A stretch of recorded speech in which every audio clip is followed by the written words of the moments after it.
rising. I'm gonna speak briefly. This is part 2 of the Lion's Gate, starting in July. Really, okay, let me say it this way: July up until yesterday, Saturday, August the 2026. But that Lion Gate portal is your pelvic gate, your pelvic bone, opening up the gates for your children to come through. That Lion's Gate portal has been there before you were born and moving through your mother's Lion Gate portal where she cursed you, or your father's seed cursed you, and both of them cursed you, direct or indirect, but very strongly. Your mother's turned on you and betrayed you. Your father turned on you and betrayed you, or she cursed your father so that he would not love you and be there because he left when you were young. Or when your parents were married and you were together, either he cheated, she cheated, or his mother, which is your grandmother on your father's side, didn't like you, or your mother didn't like you, or your mother's mother or grandfather, grandfather, great grandfather didn't like you. Conflict, chaos, confusion in the father's side of the family with all of the women. Secret prostitution, molestation, and child rape, which is child sacrifice, sacrificing of the spirit, sacrificing of the soul. A demonic altar was anchored on the father's side. Of the father could have been raped, molested, and abused. The mother raped, molested, and abused. So, or she cursed you while you were in her womb or doing sexual intercourse, cursed the father and used the father's sperm to get pregnant because she knew he would be a good provider, or she want to take him from another woman or break up a family or make him leave home or pull him in doing black magic, necromancy, whispering to spirits. These things, I see you all find this series interesting because I see how you all are watching it and responding. So you must want some more. So put it in the chat if you want some more of this, because it's important to me clearly, and it's important to Satan and Lucifer and God. You have to change the way you look at God and the way you. Now I'm going to. This is a trigger warning. Trigger warning. Trigger warning for me and other people like me that are listening to this. Before I get started, if you have not healed from abuse, child rape, abandonment, you might not want to listen to this, or you might want to listen to this with caution. Pray, anchor, meditate, and ground yourself to calm and regulate. You got to start regulating your central nervous system, because when we are born like that in the womb, we are triggered because the mama mentally ill and ain't right, or doing drugs, whether it's psych drugs or whether she's doing drugs on the street, ain't eating right, ain't speaking to her body right, speaking to you right while you in her womb developing, or could be deliberately giving you drugs by being a drug addict, being a drunk, being a smoker, to create mental, emotional, and psychological defects in your mind and body, because she want to take you now because she mad at the daddy or someone else, or mad that she's pregnant and she can't control the nigga, he ain't acting right, or the father can't control the pregnant mother, because there are men that have put curses on women and speaking from altars and using spirits from altars, men controlling women, men deliberately getting a woman pregnant to bind her with a baby, but it's very satanic. That's why lots of women get real sick during their pregnancy and vomit during their pregnancy, or turn black during their pregnancy, because of those entities coming from the mother and the father. That seed is cursed, so that woman get really bad infections. Like the child is like a parasite, start killing her from the inside out, and that mother has to get an abortion, or a spontaneous abortion will occur Well, the woman has a miscarriage because of somebody calling down an anchor. Now, praying from an altar. Got an altar. Well, the ones that need this, would you please donate? This is oh boy. All I can say is, Spirit said, watch your neighbors, watch where you walking. If you taking a nature walk, or you exercising going the same way, or you drive to go to work, some of y'all the same way, you need to change up where you walking, because somebody done put something down on the ground so you can walk over and be cursed. Somebody want to break your relationships up, or somebody feel like their relationship is breaking up, the person don't want to be married to no more. Now they've been fighting and disagreeing for years before you met this person. Either you done got involved with a man, they got a girlfriend and they ain't been happy. It's been a lot of cheating and fighting and infidelity, but this woman been going to do black magic on this man to keep this man confused and crossed up in the mind. Whenever he want to leave or create fights, or secretly hitting on the man, like beating the man, he can't hit her because of his status, his profession, his job. She want to destroy his whole life, set him up to be destroyed, like the lady did Big Tigger. And so they really not happy or meant to be anyway, but she don't want to let him go because of money. And then bound him, created anchors and altars in her behind and in him through his sperm and through a womb by having children. Keep a nigga baby. See, an altar can walk around in somebody's body. A person can sell their soul and make oaths, go to a root worker, a reader, whoever, because you have to understand, whenever you getting readings from somebody, you are now bound to whatever that altar is that they belong to. So if somebody is doing demonic rites, or secretly a witch, or is a part of a witch's coven, and you might not know it, or even if they're a public one, every time you speak to them, even when you look at them talking on a video or in person, you are now making a covenant, an oath, an agreement, even though you probably ain't going to do nothing dirty. You just want to talk. You don't have nobody you can trust. So you're going to read it. Anytime they have to tap in and you have an emotional reason to tap into them because you have a problem, you have a love problem, you don't want your man to leave, you don't want your woman to leave. It doesn't matter if you're going for a reason, a good reason, just to know the truth. Just to know. Thank you, baby, J Dub. What is going on? That reader, you have to watch where your situation goes. If it gets better, if it goes good, that means that reader likes you and they have spirits around them that like you. See, uh, everybody has entities on them, whether you know it or not, whether you like it or not, because you're born on, or your mother will put them on you. The people in the house that you grew up around will put them on you. They'll bless you or curse you. They'll look at you and like you as a baby or dislike you. They'll like your look or they'll dislike your look and start cursing you. Grown people, that's why if y'all are pregnant, y'all need to tell nobody you're pregnant.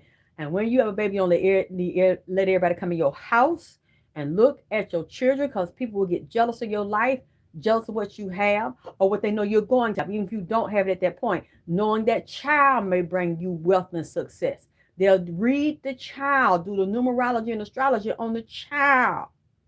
Curse the child and you don't know it while they holding the child, speaking death on the child when the child just got life. Another thing you need to watch, you need to add up the numbers of your driver license plate. You need to look at the date you bought your car, the dates you make payments on your car. You need to look at the digits on your phone number, and the last digit on your phone, and look up numerology, see what that means. You need to look at the address, the numbers on your mailbox, the number, your house address. Add those up, get the final number, and look up the meaning of it and carry it around. Learn it by heart, because that will tell you why you're at that house. And after that, in the future, when you move, you need to pick the numbers of your house and your date of your payments of the month. Now, I'm not going to get all into all details of that in public. If you want that, that's going to be a private class. I've given you more than enough. I always do. And I'm tired at this point. So don't keep on asking, then you don't want to give back. I'm tired of the unequal exchange and agreements. Y'all want something from me, but then don't want to get nothing back. I'm sure a lot of y'all don't even like the videos, you don't even subscribe, you don't share my videos. Some people do, and I appreciate for it. Even if you set up a fan page for me, uh, and just start chopping and screwing and putting pieces and segments with music, that's what other people do. Put my videos up, pay homage to me. Let them people know who I am, where to find me, because it's a lot of people doing readings. It's a lot of people getting attention. People share their things and promote them. You see, YouTube keeps suppressing me and won't even make me a partner. So that's the least you do. If you don't have money, you need to give in some way to make it equal, instead of always, goddamn it, begging. So you need to learn these things about who you are and know your chart. What you came here to do, how you came to be to do it, what's the birth sign, what's the rising sign when you came into this planet. If your mama tell you the goddamn truth. Because there's even things about my life and my sign and birth and death, day and night, that my mama fucking lied to me about. So some things I have to fucking guess, because the bitch, uh, see, it's mothers that'll do that, to switch shit around. It's two very important things I'm going to tell you about that. Like I said, watch where you walking, change your schedule. See if when you walk in a certain path that you always going in. Y'all watch these goddamn nature trails, bitch. You especially stop walking by yourself without taking a weapon and taking a stun gun. Because like I told you, that high-ranking prince, he said he is not Satan. He is not Lucifer. He's the first, he introduced himself like that. Then he changed. He said, I'm a prince.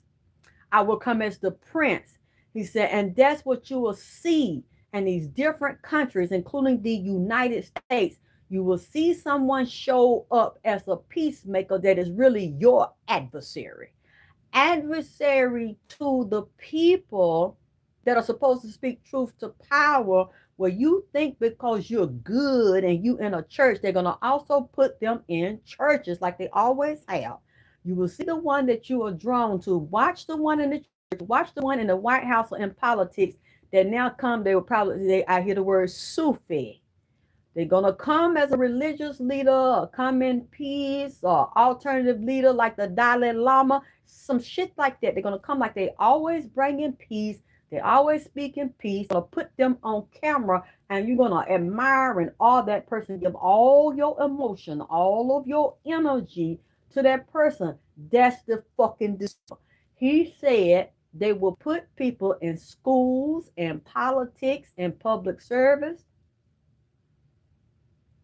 all of these arenas where you have to look up to them, and whoever they want to vote in office, they're going to have certain spiritual leaders around them where you might not trust the candidate, but you will trust the spiritual leader, because people looking for spiritual healing. They looking for a solution. They trying to raise their consciousness.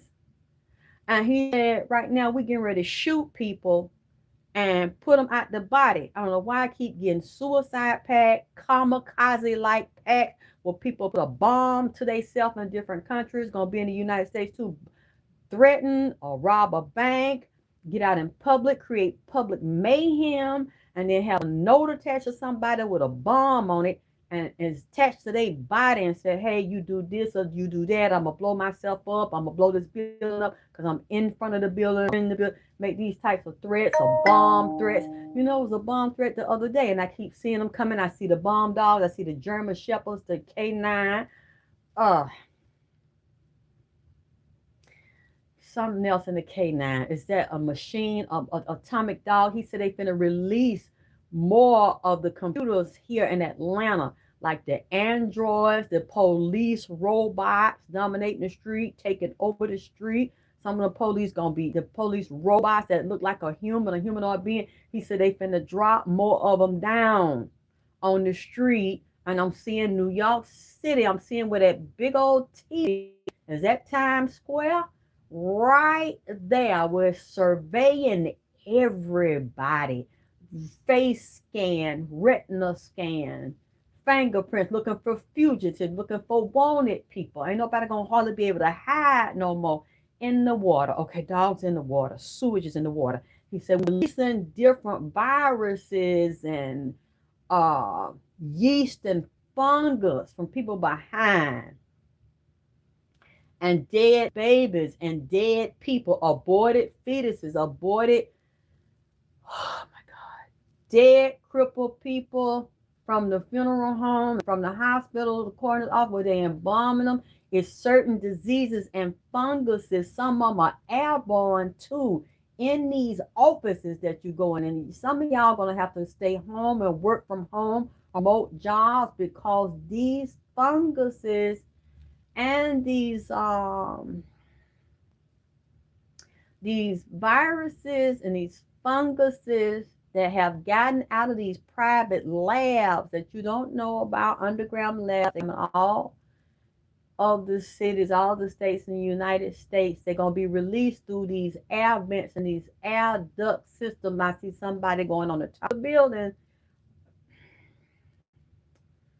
putting this shit out in the top of the building and putting them in the heating and air system in these buildings, in these older buildings. People are going to start coughing, feel like dust or itching in their throat, in the eyes, respiratory and chest. You're going to start having like heart attack, asthma attack, seizures. You got a seizure problem, take your medicine with you. Um, Heart attack, stroke, blood pressure go up. Then some are gonna make the blood pressure drop where they get real cold. They feel heaviness in their feet or swelling in their feet. They're not gonna be able to eat. I'm seeing a rabbit, a bat, a raccoon, a deer, a dog, and a cat. A rabbit. Something going on with a rabbit virus, a bunny virus, a tick. These different ticks, and you know if there was a New York leech, and in Florida, it's another disease that's killing folks down there. See, I think in Florida, these viruses are spinning real fast. This blood is spinning in this centrifuge where they're separating the plasma, the nutrients from the red blood. He said they're releasing these viruses and funguses, and that's why I'm trying to go. Come on, go back. Let me read something right quick. That's right, baby. The auto war. Let me read you something. I just found it. I said, let me get on here before I forget.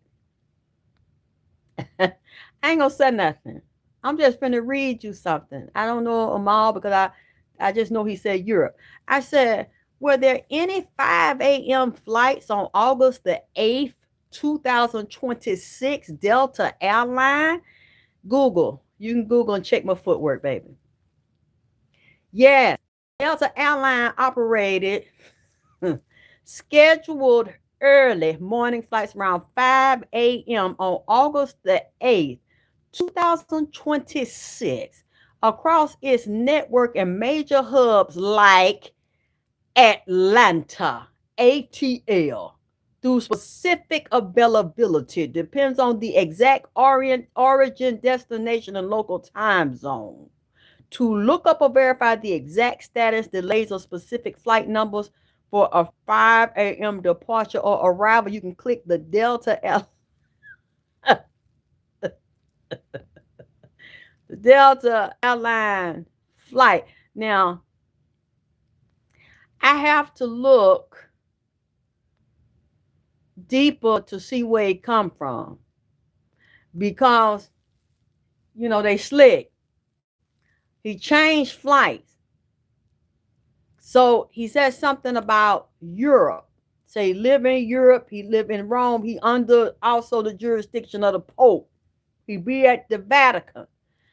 And he didn't come, he kind of gay. I think he might be gay because I didn't see any interest in a woman. I ain't see him laying up with no women. He's a beautiful man.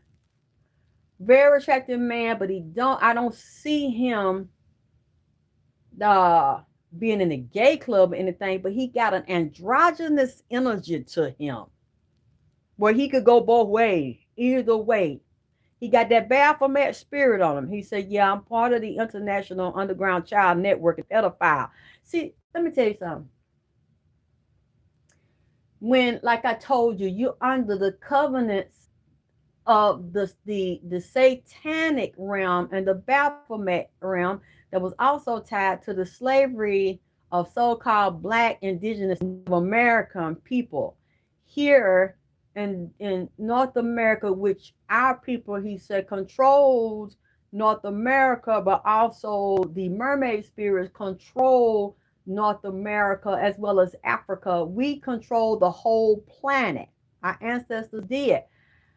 And the stargates and starways, whenever you see European governments going into people of color's country to try to dominate the country like they tried to dominate America, North America, all under the ground, your ancestors and the Mexican have power. And the original native, which would be Mexican, the Latin, the Moors, the African, the true people, the ones of color, they are the gods and the guardians and the goddesses of the stars that are a exact duplicate map of the stars. Like right now, we're dealing with Leo, and one of the main constellations we're dealing with is Sirius. Those are mother planets.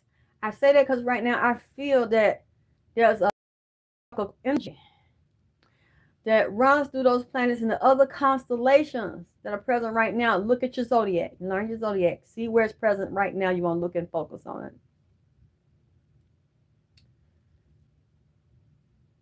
There are maps and there are books, there are plots. Like I said, Harriet Tubman said, follow the God, which would be the Big Dipper. Look at the Big Dipper, Little Dipper. With Nolan Well murder. There are other ancestors that came in too that I had mentioned, so many of them down here right now because they know what's getting ready to happen. And they're trying to warn you and protect you. When you are in these gates, there are many portals in the gates. They are lying when they said we closed the certain gate because they know when they close one, wormholes will appear. Satanic demons and entities, angels and demons, come through the portals to attack you or to bless you. And sometimes the angels can't protect you because a demon is an angel and they have dominion over the earth and their contracts are legal in your life, baby. That's why that prayer I'm trying to tell you. But it's serious A, serious B. Thank you, babe. Thank you, J Dub. And X. Oh, well, no, you did not put the X factor there. You know about that X, A, B, C, and X. They have created wormholes and portals. Satan has, but to CERN. CERN is still open. And they know it. Satan living there. Satan also deal with the Pergam altars. The watchers, which will be the demonic spirits and the angels like Azazel, came to teach man war, makeup, beauty, wigs, and give women the art of deception in their vagina, the art of seduction and illusion and eye paint and eyeliner. That's what they're saying. But then we go to our ancestors in Egypt, where you also deal with natural makeups and beauty and war, but also giving people metal, man metal. That's what they're saying, teaching them strategic fighting. Now, this is what I know for a fact, and these are the women that I'm talking to. You grew up like I did with all that satanic activity. There were also angels watching you, trying to protect you when you got beat up, you're wanting raped, abused, molested, and your mother let that shit happen, then the bitch gonna get old. Father time done kicked off on her ass and wore her out by all the dick she took. And then said, baby, I didn't know that. You didn't tell me. And it's like, but I did tell you, and you said it didn't happen, or Don't talk about it no more. But I'm still hurt about this. I'm still damaged, and y'all don't want to talk about it. And y'all still letting him come around, or uncle this or cousin that, and you still let them come around. I see them at the family reunion. They eating and going over their life. Why? Because child molesters, child murderers, child rapists, child beaters, they are under a legal covenant that protects them. That's why you see so many serial killers do this for years. Like Jeffrey Dahmer started doing this as children. His daddy took him out. Jeffrey Dahmer's daddy put a contract. Lord Jesus, why would I say some shit like that? Because he didn't want to be exposed, and he worked for the government secret program. Now, all alleged is what I'm picking up on a spiritual level. And those government contracts, those religious contracts work hand in hand. Those fraternity, sorority, Masonic pacts work hand in hand. And many of them people you don't know are secret agents or even have military contracts as engineers. His father could have been a scientist or a engineer. He doesn't have to be military personnel in the sense of being a fighter or being a nurse or being a doctor. He could have went in or been recruited because of his intellect and his academics. Do you see what I'm saying? So it's something that I'm seeing his father did that made him some type of contractor on an academic and intellectual level where he could do these type of nefarious things, and he comes off like having a quiet suburban life and being himself with glasses and regular suit on shit, and you think this is a harmless person, this is a killer and a secret pedophile, okay, and a secret murderer, because they said Jeffrey Dahmer was choking cats and killing cats and cutting them, doing vicious, very barbaric shit to animals when he was little. His mother and father knew about this, and the mother had to be in the cult of the witches because she's an Eastern Star, because she covers and follows her husband and then play that nut role like they had no idea he was going to be that way. People knew. People in law enforcement, especially when you look back when it came out at all the reports, Filipino boy over there, it's a black man, a black boy over there, and then because he was white, and you have to look at the fact that he was white like that, blonde hair, blue eyes, living in a black neighborhood.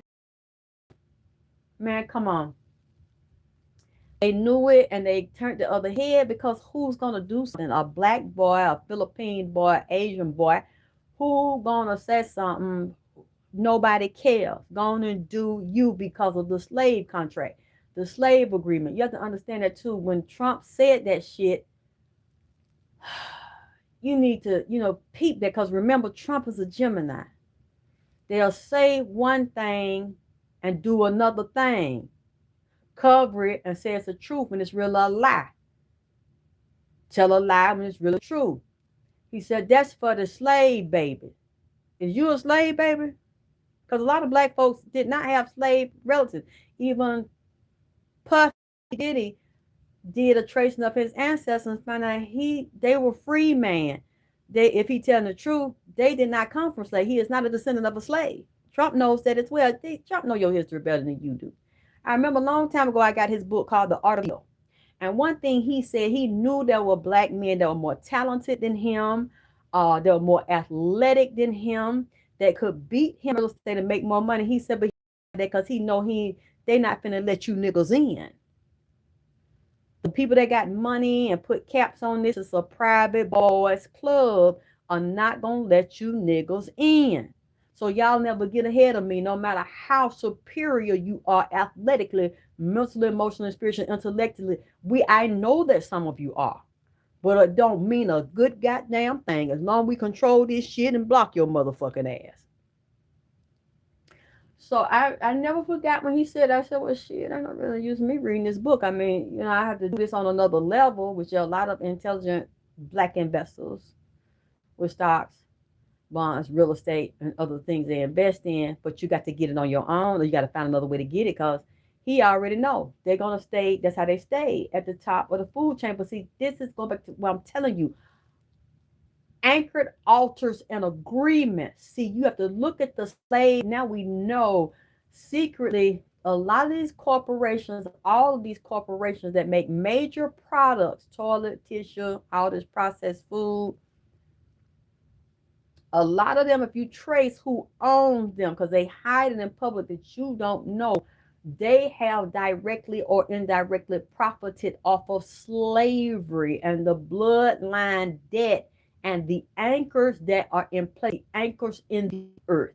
Just like the dirt in your yard or wherever some of y'all are walking, where the Spirit said you need to start putting protection herbs in your shoes and clean your shoes off, take your shoes off, stop walking through your house with these shoes and stand up on your porch and not throwing salt out there and cleaning, sweeping away the world. Washing the bottom of your shoe when you go in your house, even wearing shoe covers or something, because you're tracking misery and vagina, your womb, your sex life, your home, your money, your plumbing in your house. I told you start seeing termites in there, gnats in there, infestation, out the roaches in there, big ants in there, leaks in there, busted pipes and shit. You can't find them. You fix one, here coming up. Because your ancestors trying to warn you with the drip. Dripping and leaking ain't always bad. There's your ancestors, and those are water spirits too. It also could be Oshun. It could be any Orisha ancestor associated with water and beauty and wealth. Somebody trying to leak your money out by leaking your water. Every time you got a problem with some water leaking, it's leaking your money down. Look at the pipe and look at your physical body. You got pipes in your body, which is your intestine is a pipe. Your stomach is a holding chamber. Your arteries and veins are pipes. That is also a reflection. They finna try to attack your body. The meninges, the folds of the brain, that's a pipe. That's an information highway that feed off of fat and get nourishment from fat and sugar, glucose in the brain. You keep on letting them leaks come in there, or leaks you can't see, you're going to start to develop mold like I did. The ex-nigger was doing black magic on me, putting shit in my house, making covenants, keep me trapped. You're going to see, if you see a man with a woman, they do a lot of fighting and disagreement. That's what y'all are going through, and some of you probably don't know, but you're going to find out. You're either dealing with a married man, or you're dealing with a man that's sleeping with another bitch, or got a girlfriend, or live with a bitch they trying to get out of because they was fighting for you met them. When that man starts getting sick, okay, unexplained health problems shit, that means the bitch trying to kill him. She's trying to drain him financially. If he won't stay there and pay them bills, she's trying to get him through a life insurance policy or something. If I can't have, I don't want to see you with another bitch. I can't take it. People laughing, people kikiing, people making fun of it, people reminding me that he done left and see me with this bitch. He was here, he was there, and it ain't the bitch he with. She rather see him dead, or if you get him, or if you get him, he real sick and he fucking broke. But you know what? That's what I do, J Dub. It ain't gonna break everything, but you don't know where you been. You go to a doctor's office, you go out to eat, you go to an appointment. So you have to understand, because the evil covenant on your life is legal. That's why a lot of times you can't shake it. Those entities, they come in, they get in that bed with you, they paralyze you, they see that tell you a strong motherfucker. The mama could be paralyzed with you when she carried you in her womb because somebody is cursing her own mama. Your grandmama could be putting some shit on your mama. Then putting it on mama because she mad because she young and she pregnant and now she got to stay here and eat, or she done got married and got the house and the mama don't want the daughter to be married and have a good life because she didn't have one, or nigga whooped her ass, or your daddy whooped her ass. And she just don't want to see her daughter have more than her. Some of these women just jealous of their own fucking child. And this goes back even before she got the dad and conceived the child, or something about the dad, or talents and abilities, or a look of the father that the mother don't want, especially if the father couldn't be controlled or manipulated by the narcissistic, psychotic, or sociopathic mother. And her mother put them spirits on her. So you'll see when they want to take this daughter down, it's a hell of a thing. You got to think about it. You are a psychic child. That's what I mean. This is, goes to certain women. I'm not saying it doesn't affect all women, but unfortunately, the ones that it affects, they never see it. They don't feel it. They don't know. They get their education. They're very successful in life, but they downfall, that anchor to that altar, and whoever's calling spirits down to put strongholds in their life from an altar, it will pop up in one way or another if you don't break the emotional tie, and if you don't break the curse of the legal covenant. These things are legal. If they wouldn't, look, it ain't right. And you know, I know.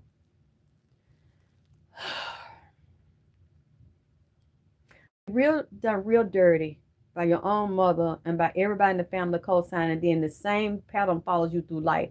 Same spirits, different body.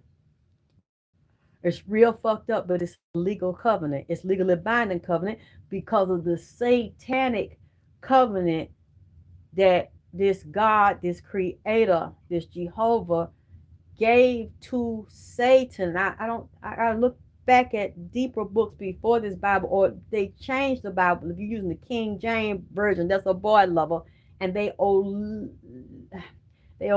they deleted parts about you because you are the original in the Bible. Black folk.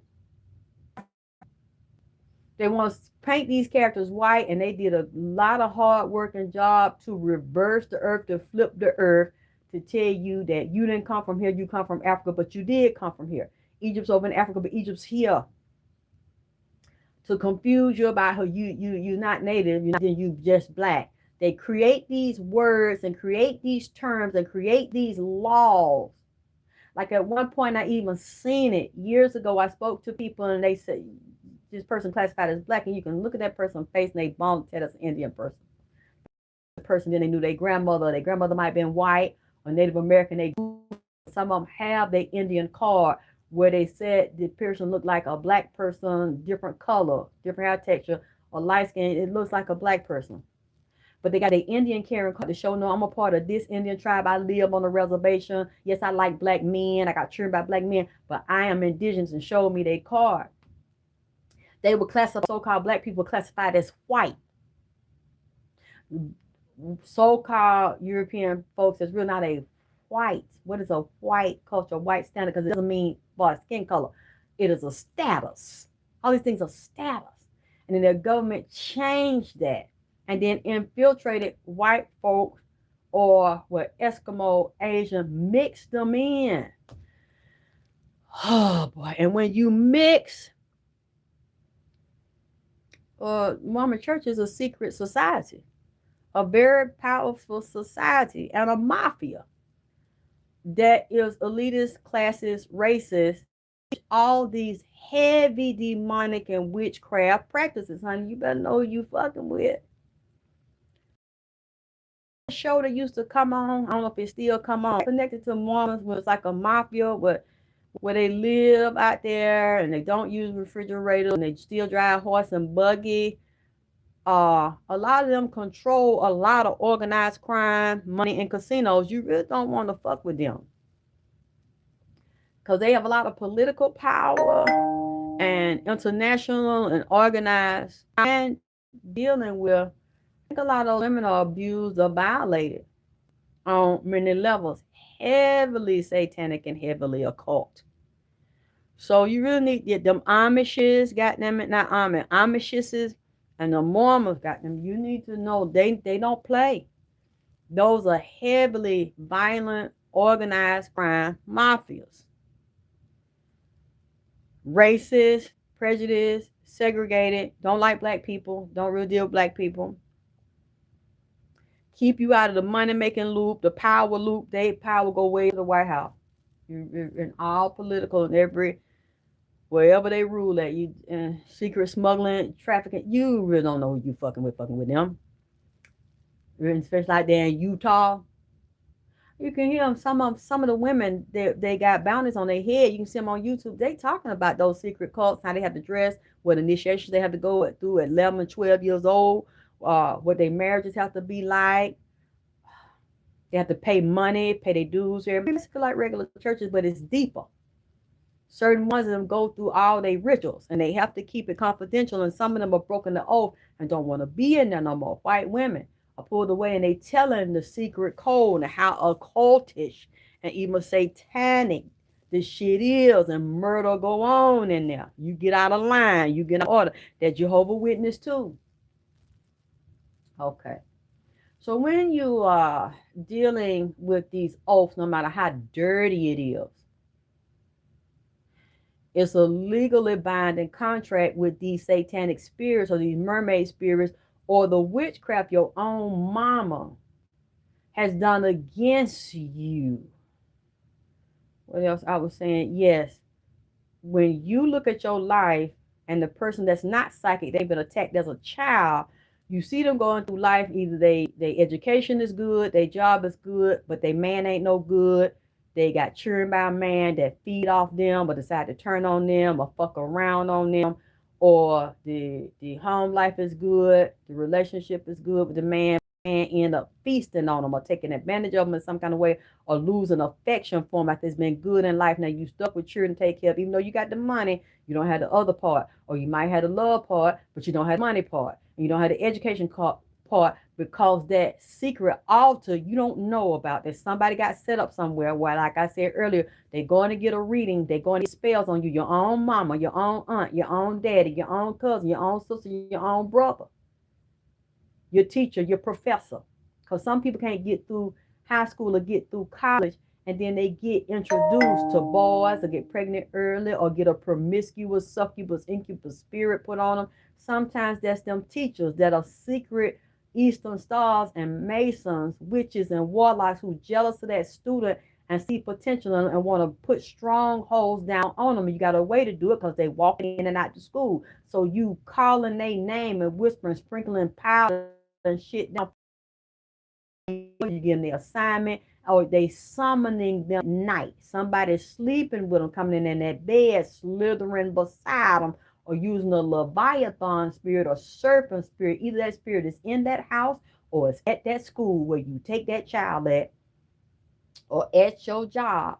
And I would say, how the fuck did it get in? You see what I'm saying? Why being woke up like that at night? Why is that child being woke up by your boyfriend or your husband or some dad is in love with their own daughter or their own goddamn it son? Like, why is this allowed? Because the mother is the altar. The mother is the anchor. The mother is full of black magic and witchcraft and a dirty bitch. Or the mother, because everything, but I don't care what y'all say. That's what this satanic prince of darkness told me. He said we go through the mother. In the book of Adam and Eve, it was not an apple, it was a genetic mutation, a genetic hybrid above, oh boy, above the regular human being of male and female, the two sexes. Once we created a hybrid, like I told you, once they went in and took a man or took a woman, gave her extra top testosterone, turned her into a transgender man, and they turned a man into a transgender woman, they have now risen above the oath and the contract that a regular man and a woman have. Those are God's children, which would be your God. You can also go back and study Enlil.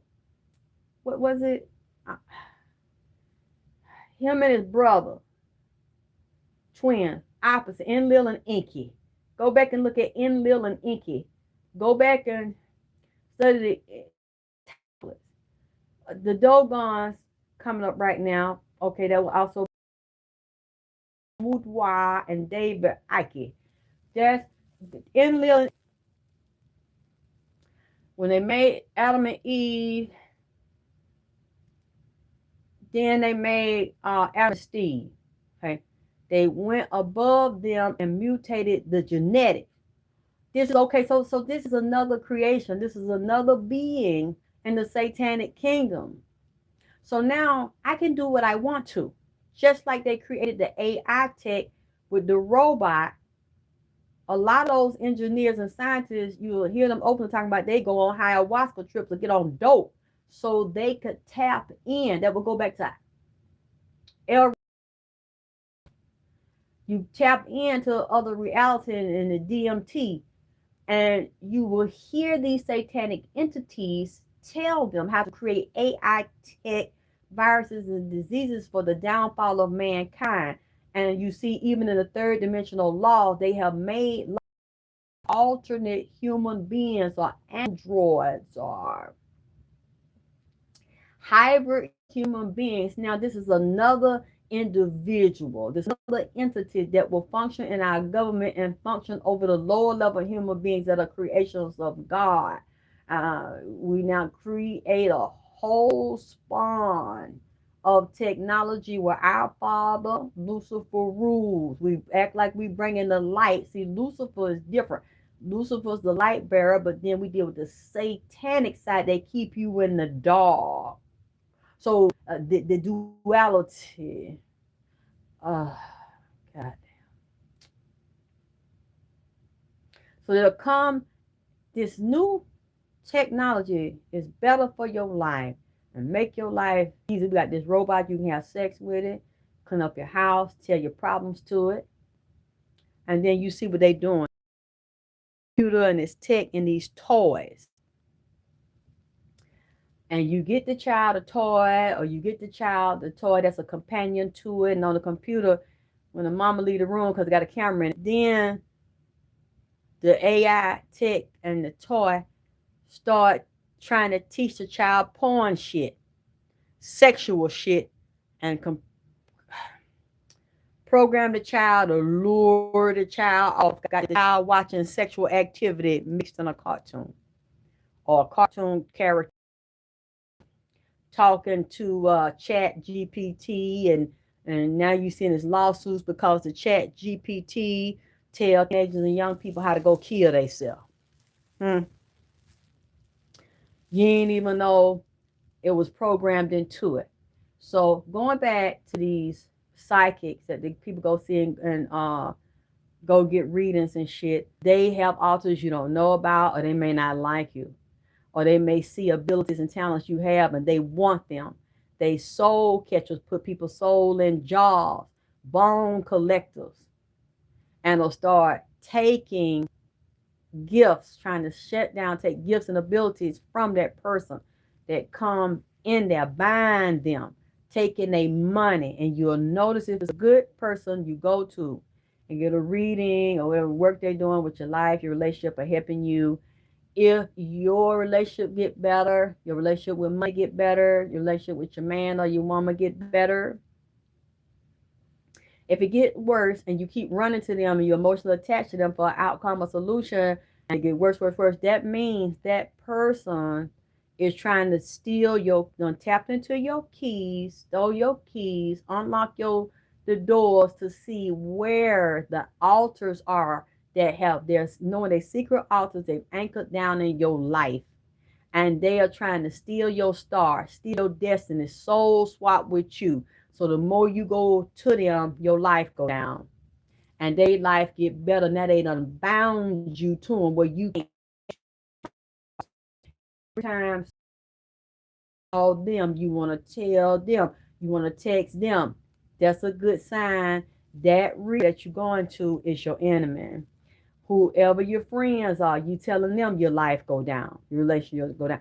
That's your enemy. That person want to stay tapped in. They want to hear everything you saying when you crying, when you so upset, when you desperate, when you scared about your marriage, your relationship, your house, your job, can't pay your bill and shit. You tell them they ain't offering you money, or every time they give you money,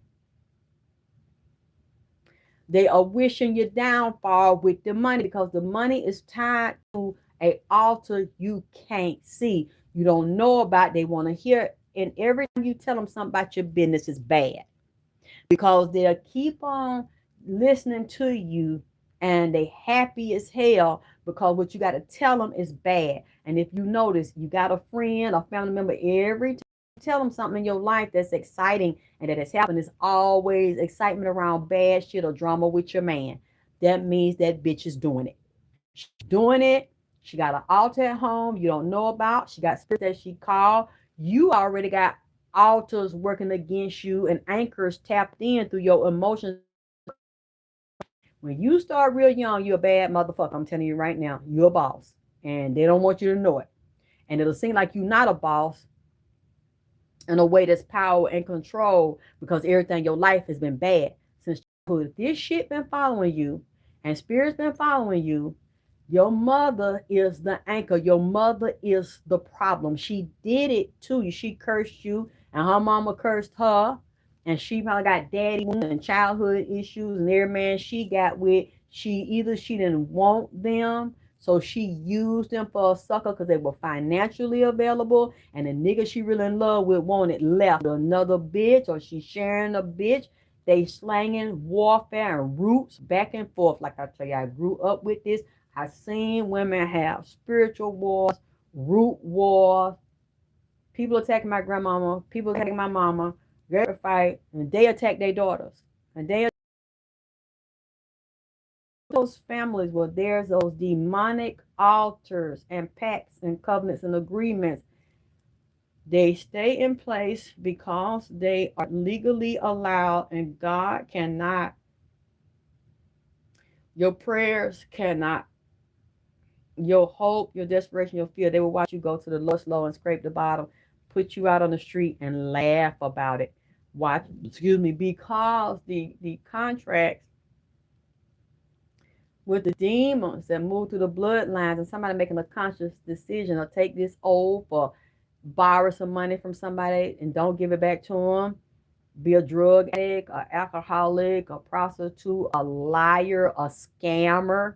Somebody done scammed your money or stole money from you. Believe me, they will lose 10 times more than what they stole from you because they are trying to destiny swap and soul swap and steal your life and become you by trying to steal your money or steal the way you dress or the way you talk. Every time you get an outfit, they buy the same goddamn outfit. Every time you get a wig or do your hair the same way, if they ain't got enough goddamn hair, they get glued in or sold in and try to be like you. I've seen people online do it to me.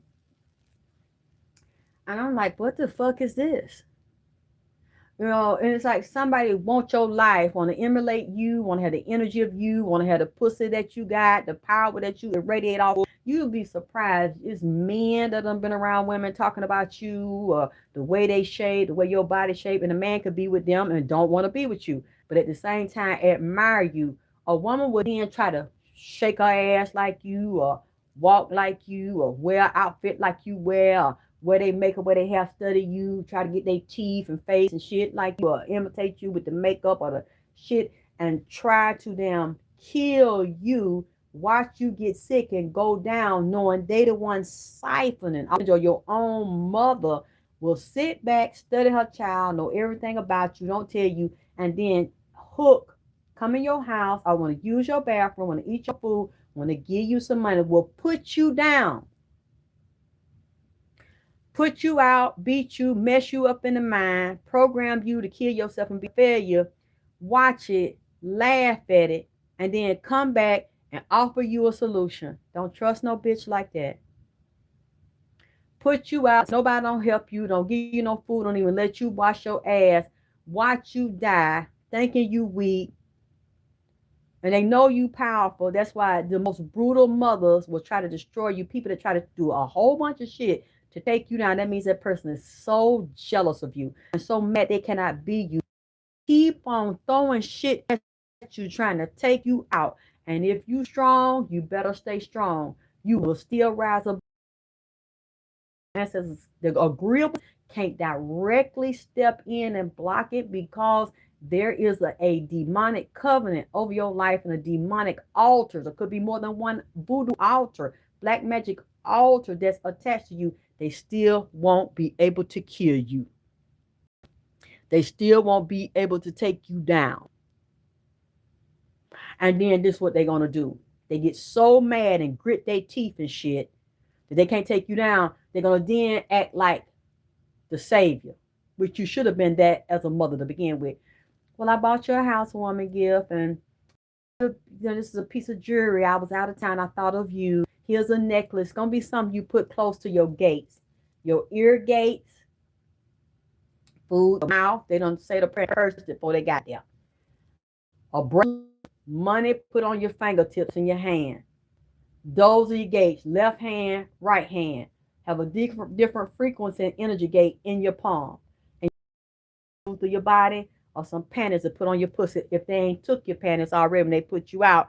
And when they seen somebody where you a little child to cross your little pussy up. Cross your little pamper up. And you'll notice the more they give you, the more debt you in. Every time you can't pay rent, you call your mama. You call your daddy. And he either got another woman as his wife, or he got your mama, and the mama don't want to give you nothing. Or told the daddy, don't give you nothing. Then the daddy bitch up, daddy start acting cold towards you. Well, I'm just going to pay the bill myself. I'm just going to give you enough to pay your bill. Because she done told him, who pussy you fucking? Me. I'm the mama. I gave birth to her, and I done told you. You keep on, what, you like her son? You like your own daughter? Why you keep getting her money behind my motherfucking back? And then you got to go to the mama. She gonna monitor what you doing, but she gonna give you just enough to get by. Or even she give you more money. She done already cursed it on her altar. So you know you'll get your family or your mama, your dad, every time. It's usually a female somewhere in it, or it's a man with a female hand. Now, usually in families, when you have sons and daughters, some kind of way the daughter's gonna be more psychic, more of an empath. They'll see a son, but usually a son is very psychic in a dream, and he usually got it. He got a female on him. He usually got that from his mama. Even if he got it from his daddy, the daddy got it from a female. A lot of times, mama, grandmama, great grandmama. A lot of male prophets get their spirit. They got a female on them. If I was you, I don't care how hard it get, you better start working on breaking these curses in your life, breaking these anchors, and they move through emotion. The more pain and hurt and love you got for your mama at the same time, the more that anchor and that curse, that legal demonic curse, is going to override the blessing on your life and the boss energy of your life. It'll be hard to see you're a boss, because every time something that excites you and excites your nervous system is going to be fucked up that come to you. My mother used to do that. Everywhere I went, after she put me out on the street and I was living in my car, she told people that within 2 weeks of putting out, because I wasn't street smart and I didn't know any knowledge, had no education, she blocked it to make sure I didn't. It's some cold, dirty shit. When you think about a mother could do that to their own child, leave them places to be raped and sexually abused. When I told my mother that was happening when I was 7, 8 years old, she looked at me and said I liked it, and when I grew up I was going to be a whore. I don't know what a whore was, but on a higher level I knew what it was, because I started crying. And I said, notice they outside. Aren't you going to say something to them? Are you going to? No, I'm not saying nothing to them. You know, you hot and fat. That's what you want. That's you a whore. That's what you're going to grow up and do. You like men's, grown men's, touching your little ass, all that kind of shit. So I never forgot that shit. She thought I did. And when I got old, I started repeating all this shit like I'm telling you. I remember I was 3. I remember when you were carrying me, you tried to starve me, bitch. Because you ain't even have the nerve to go get a goddamn abortion. Now, is that true? Because I went back and did regressive meditation. That's what I saw. Did you do that? Bitch got quiet on dope on the phone. Yeah, I did it. I wore these real. I want mama to know, grandma, that I was pregnant. My grandma said, shit, I always knew. I told her, you need to stop sitting your ass in that house. What you want to sit in here now and be quiet and watch soap opera on TV? You've been running up and down the street, and I know where you were. Fucking me, and I know you pregnant. When she was like 16, I was at her graduation at 17. I know that's what you sitting in here for. You know, intuitive mothers can pick that shit up. Women can pick that shit up. I know you pregnant. What you sitting your ass in here for? And she said, my grandmama denied it. So my grandmama and cousin Skeeter, the one I told you, stinking, dented up ass looking Skeeter, with that church napkin, that handkerchief with that bobby pin stuck to her nappy head on top of her head, or to be a hole in this church. Said she gave my grandmama some abortion herbs and made a tea and told my mama to drink it. And my mama said she wouldn't drink it, trying to make her get rid of me. And that same cousin Skeeter, like I told y'all, when I was pregnant, tried to make me give her my son. See, I'm thinking I'm putting this shit together now. Putting it together. Now these spirits explaining this shit to me. Yes, boss lady. People used to call me when, at the beginning of, People TV, how I used to give my number out. People call me to me. I'm not trying to start nothing. I want to tell you this. Please don't get mad at me, but your mama don't like you. That's your real mama up there? I said, yeah. Your mama jealous of you. She cut her eyes at you when you say certain shit. And I said, you know, I didn't want to say anything. I said, I think that's why she a monitoring spirit with her fat ass, big fat red ass. And she trying to see what I'm going to say. So I'm going to expose her. I said, y'all, this been going on my whole fucking life. I just never told y'all don't know my story yet. I said, when I get older, get comfortable, I'm going to tell y'all what's going on. I said, you think I don't see it? I see it before I turn the camera on. I don't feel it.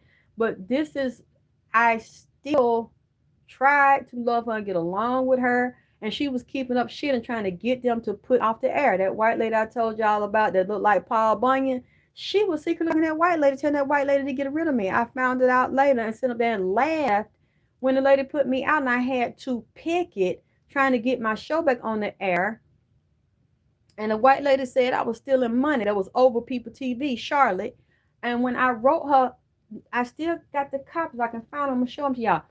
I asked her in the certified letter, would you please provide any and all bank statements and money order receipts to show the money that I stole from guests? Because I didn't do that no matter. It was hard for me to survive doing those shows because nobody would help me. Sometimes I'm like, I got $10. Am I going to put $5 in my tank and get me some McDonald's, French fries, or hamburger or something? Because this all I got, and people trying to destroy me want to see me fail, so I can't even be on the air. That's why I did that show as raggedy as I did, because I didn't want to just not do it. And other people telling me, you need to get some experience, you need to get you a staff, you need to get you some sponsors, come back 2 or 3, you still work here, work on other people's show. I knew that wasn't going to work because I knew the other people that were in class getting the production certification I was getting to do a show, they didn't want me there, and none of them would help me, black or white. They wouldn't help me. They watched me, but they wouldn't. I blew up and became viral. Like I said, sometimes your curses will seem a curse if you hang on and you stay strong, keep moving forward to break them bloodline satanic agreements. That curse will work to your good. It'll work to blessing, because by her putting me off of there and accusing me of stealing money, because she told this other man, and he told me that, he said, one way or another, I'm going to get Alexis out of here. I knew when I seen in her eyes that she was going to be a problem for me, and I don't like her.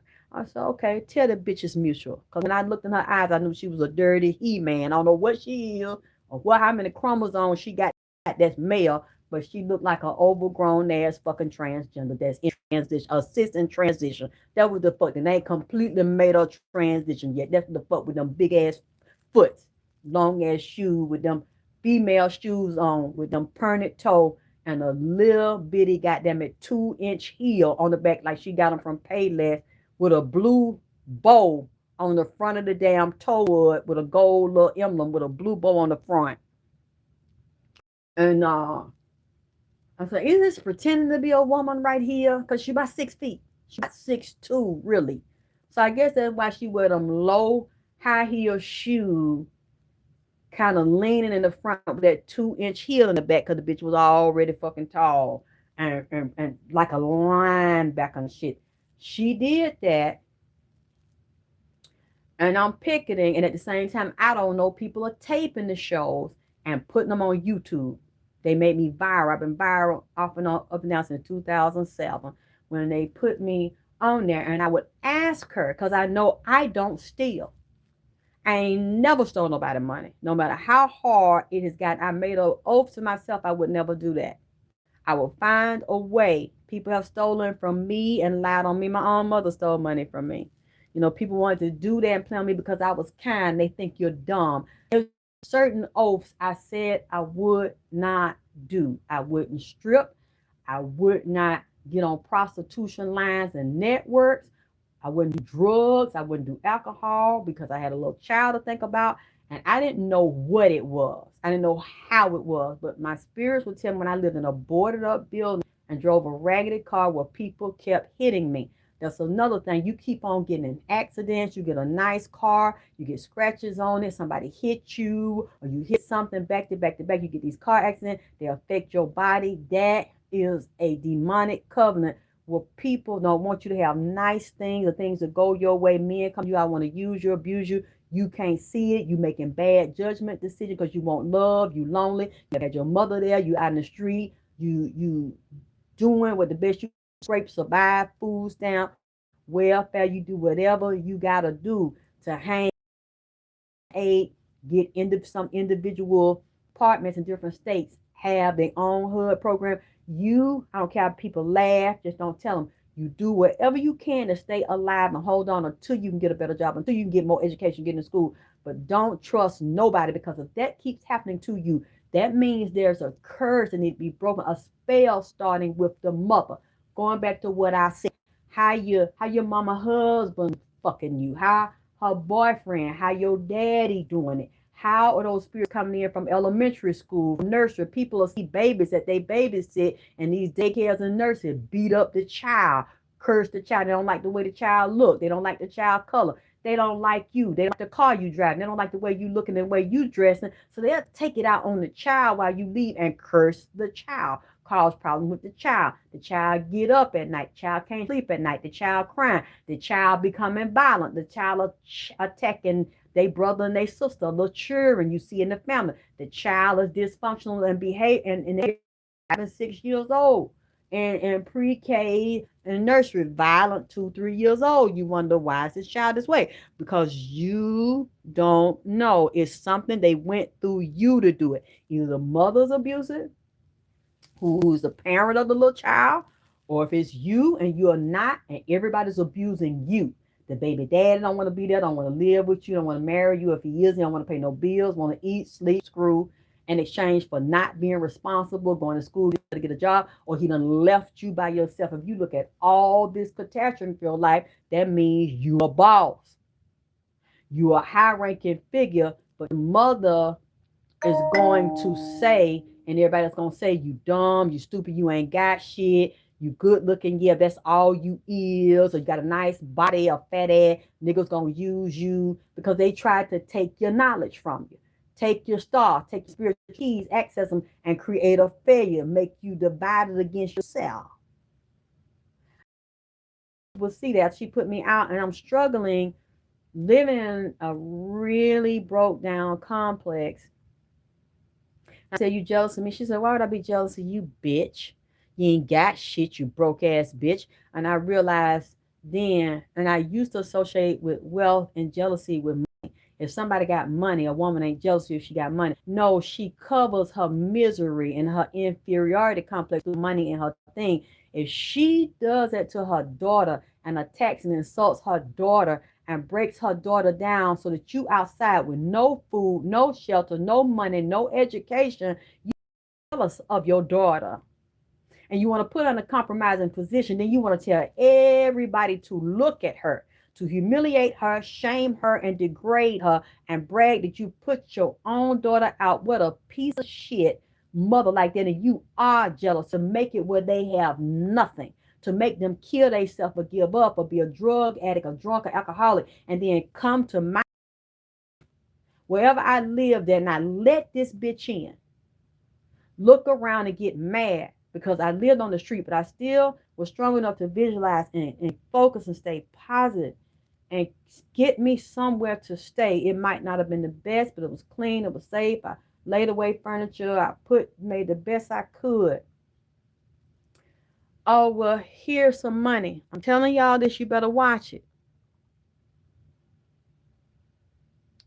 You say your old video mom's on Facebook. Yes, they have them all over. It's nothing I can do about it. I'm not going to let them down because she was on there.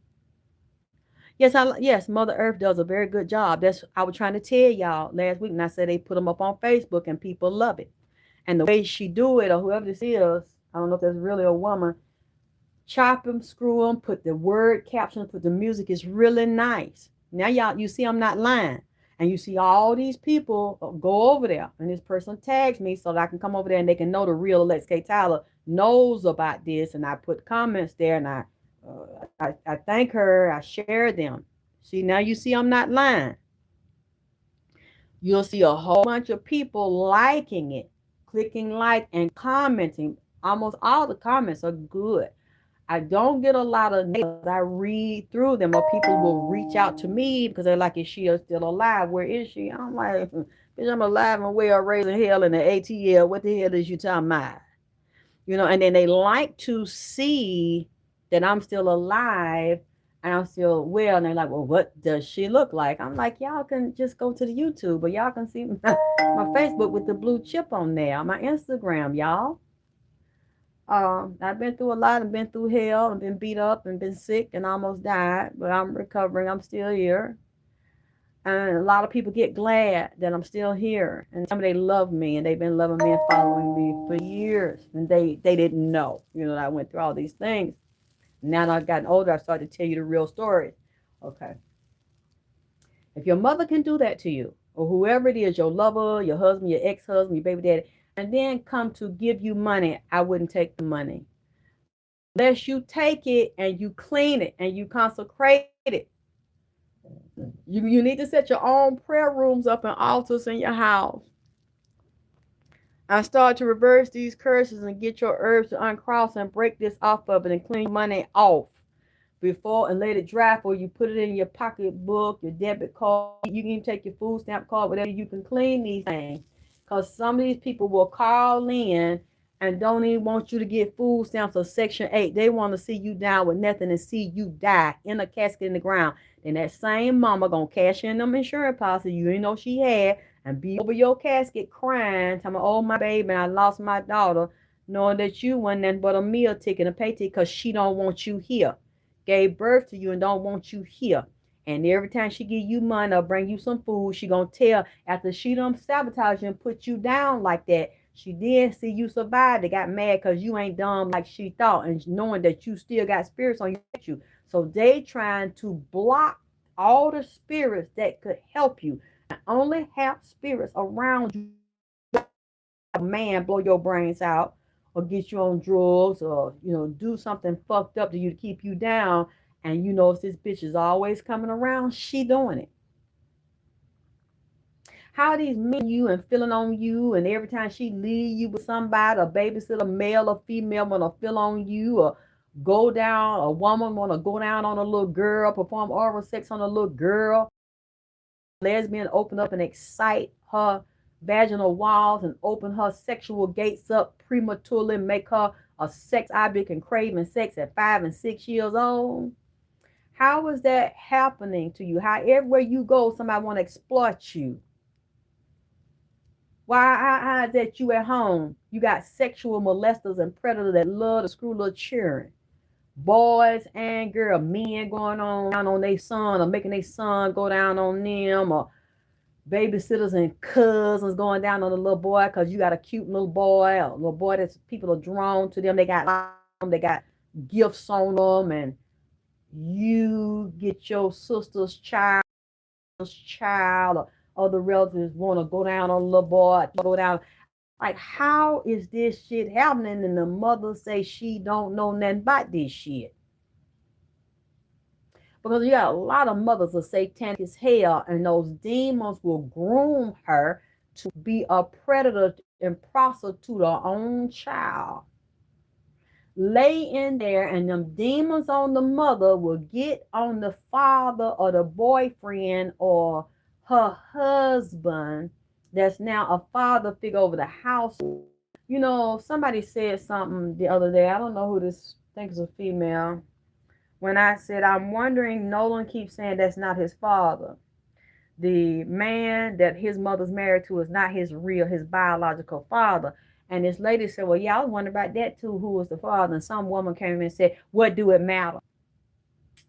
If that's the biological father or not, he's still over the household. He's not a father. He's still the father. But he's not over me. Because my mother married a man that's not my biological father. You're not over me. You're over the household with her because you have a covenant and a demonic agreement with her. altar that you bow to and you lick and lap out of us her behind. This is a demon. Your mother is a demon, a devil. Especially if you were done like I was done. He made an oath to her, not to the son, not to her kids. He made an oath to her. And depending on how this bitch mind swing is going to determine, is it an oath that she issues out subconsciously, spiritually, mentally, emotionally, what she's saying out of a forked serpent tongue and her action or inaction to her daughter or her son. So if this man made an oath to the mother, he's loyal to the mother, he's not loyal to you. You're not his biological child. He is sharing biological fluids with your mother. And whatever demonic altar the mother is attached to, she is now initiating him into a satanic covenant. And now he has got on his knees and pledged allegiance to your demonic mother that tied you to a demonic altar and made a legal covenant and agreement because those spiritual employees became a Christian and went to a church. And a lot of these demons also have demonic oaths and angelic oaths and oaths with God. And the one that's bound to the earth is Satan, that's got an agreement now with God until he come back and put him in the bottomless pit.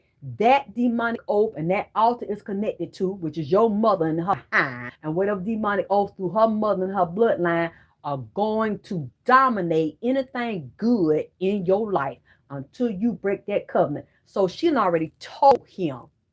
And the demons she now share with her husband because he's screwing her. She got in mind, body, and soul. And it's usually going to be a beta nigga. A beta bitch nigga. Not going to be an alpha. Because he let a female and her masculine run him. He going to go in now. The mama going to be laying down. The daughter going to take a shower. Take a bath. Go in there and give my daughter a bath. My mother did that to my half-sister. Go in there and wash her up. My grandmother was very upset about it. But then my grandmother had let people screw them when my grandmother was a drunk. But then had stopped letting that happen when she raised me and my half sister. And it's like she's 5 or 6 years old. Like, why are you letting your husband give your little daughter a bath? Open her leg, watch inside her little vagina and shit. And he looking at me and I'm looking and she knew I wasn't finna do it, goddamn. I'm like 10, 11 years old. Even at that age, because of people trying to rape me, that they leave me with that were relatives in the family. And she knew not to ask me to go in there and owe my ass in the bathtub, let her husband wash me down. That wasn't my father. You are an emissary of the father of lies through my mother. That's an emissary of the father of lies and dirty as hell, a psychopath, a compulsive liar disguised as a preacher. So I'm looking at this, and when this person said that, it triggered something in me. I'm like, how the hell is that my daddy, bitch? You know, we weren't talking about me. Anybody that calls your mama marry a nigga and you forced to stay in the house with him, and now because he over the household, you got to respect you. I don't have to respect a goddamn thing when I'm being disrespected. And this bitch, that's my biological mother that he married to, is telling him, yeah, you can go in there and open her ass. You might bigger than me and you stronger than me, you'll have to kill me to do it. Because ain't no way I'm going to lay down here and get with you laying in the bed listening to the water splashing. She would make my sister come upstairs in her bathroom with her and her husband. She listened to the shit. The bitch laying in the bed naked while he get on his knees and going down. Now I don't know. I'm not saying he did anything to her, not that I know of. It don't matter. Cause now you are a grown ass man. That little girl ain't yours.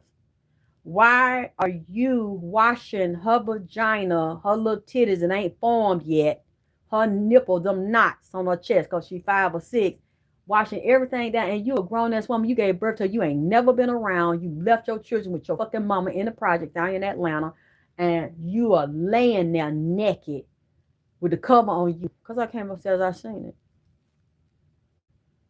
And my grandmother get on here, why don't you, that's your daughter, that's not his daughter, that's a man, they don't know her.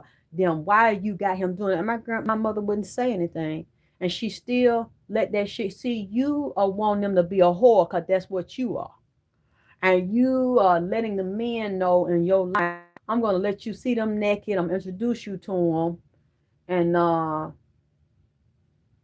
let you, then you happen to say in front of us, would you ever touch my children the way I was touched and raped and molested? He's like, no, I would never do that. But you telling them to go in there and touch them and give them a bath like you opening the gate up on it. While you doing demonic incantations to ruin that girl's life and make her get older and run into a life of men that beat her and use her and abuse her, because that's what I saw happening. And make her abuse herself because you sleeping with him, you putting incantation on him and putting your body fluids on him. Okay, then you can hear it. Because I've had women tell me this. She was in the shower as a teenager while her mama and her mother's husband, I ain't gonna say step, mother's husband, they got dominion over the house. The mama done gave a dominion to her daughter behind. He goes in there, attack that girl naked and rape her in the room. She's screaming, she's hollering, she's begging. The mother is awake and listening to this shit go on. You see what I'm saying? Yes, boss lady, male and female. They watch this go on. Thank you, Sheila Rice. I love you. Thank you for loving and supporting me. Always be on Facebook. I feel like it do. I feel like that pain still showing my body, and I'm letting it come up. We did this Lion Gate.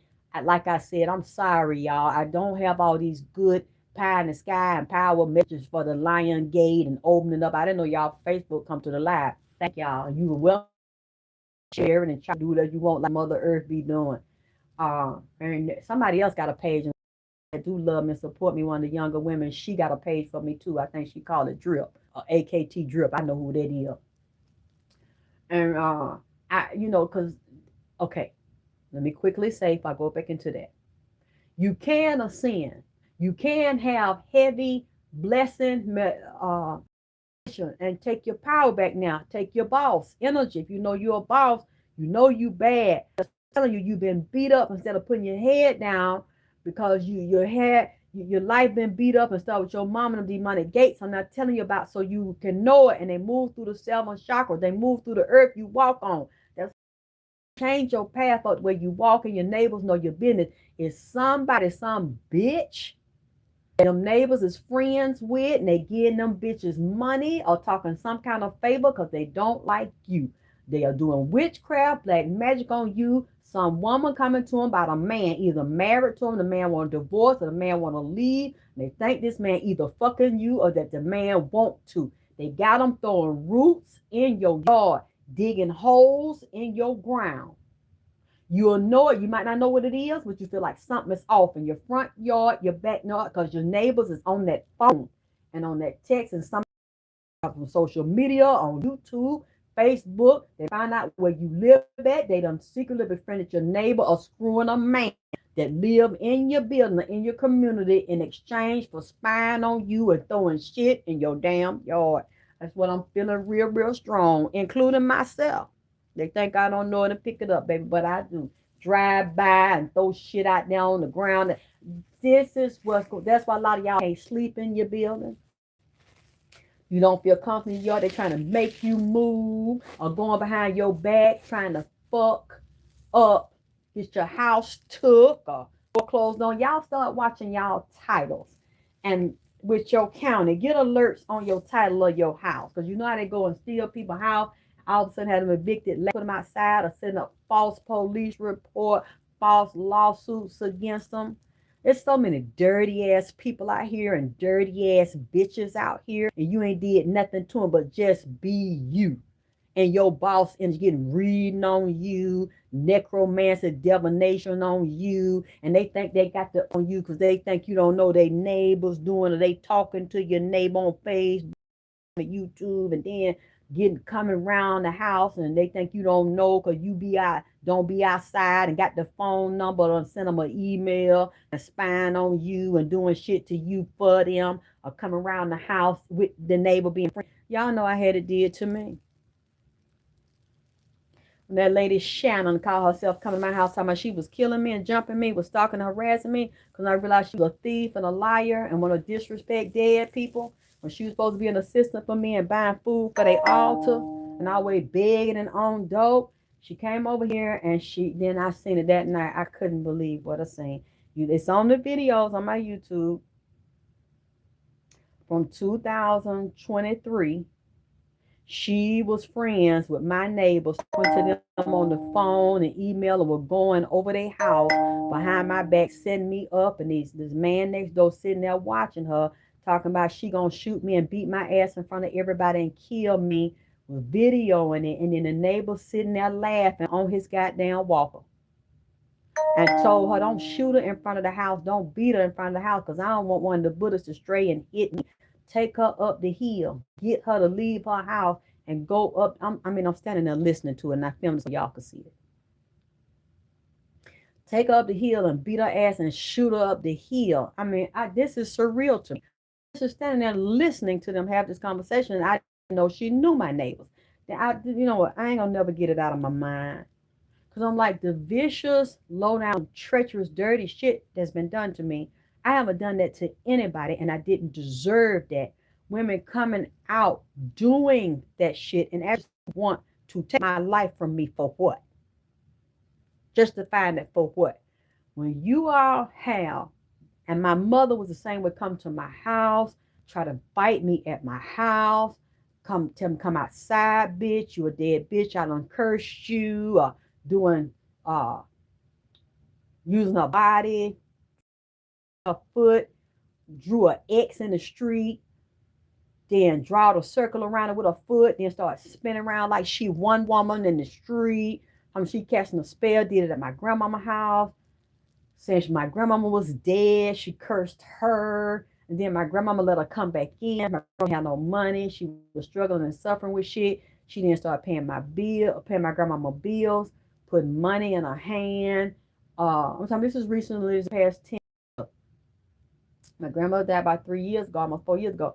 Every time my grandmama let her come back, after cussing her out and said she cursed her life, my money out of her hand, or she always going to my mother and her husband to pay her light bill. They then turned around and said she owed them the money back for the bill. And my grandmother's money just go down, down, down. Everybody come my grandmother's life, they use all the family members, use her, abuse her, grandchildren, great grandchildren, just use her, and she let them bad judgment, no boundaries. Everybody that come her life come to rob, kill, steal, and destroy. I saw my grandmother running around from place to place, homeless at 80 years old, and then want to come in here and use me and abuse me. And I never stole from her, never hit her, never hurt her. But everybody else that she give, she let them take from her, then come take from me. And I said, Mama, I can't do this no more. I won't let people come out. And it was a spirit I felt in my house, a robbing spirit, a stealing, killing, destroying spirit.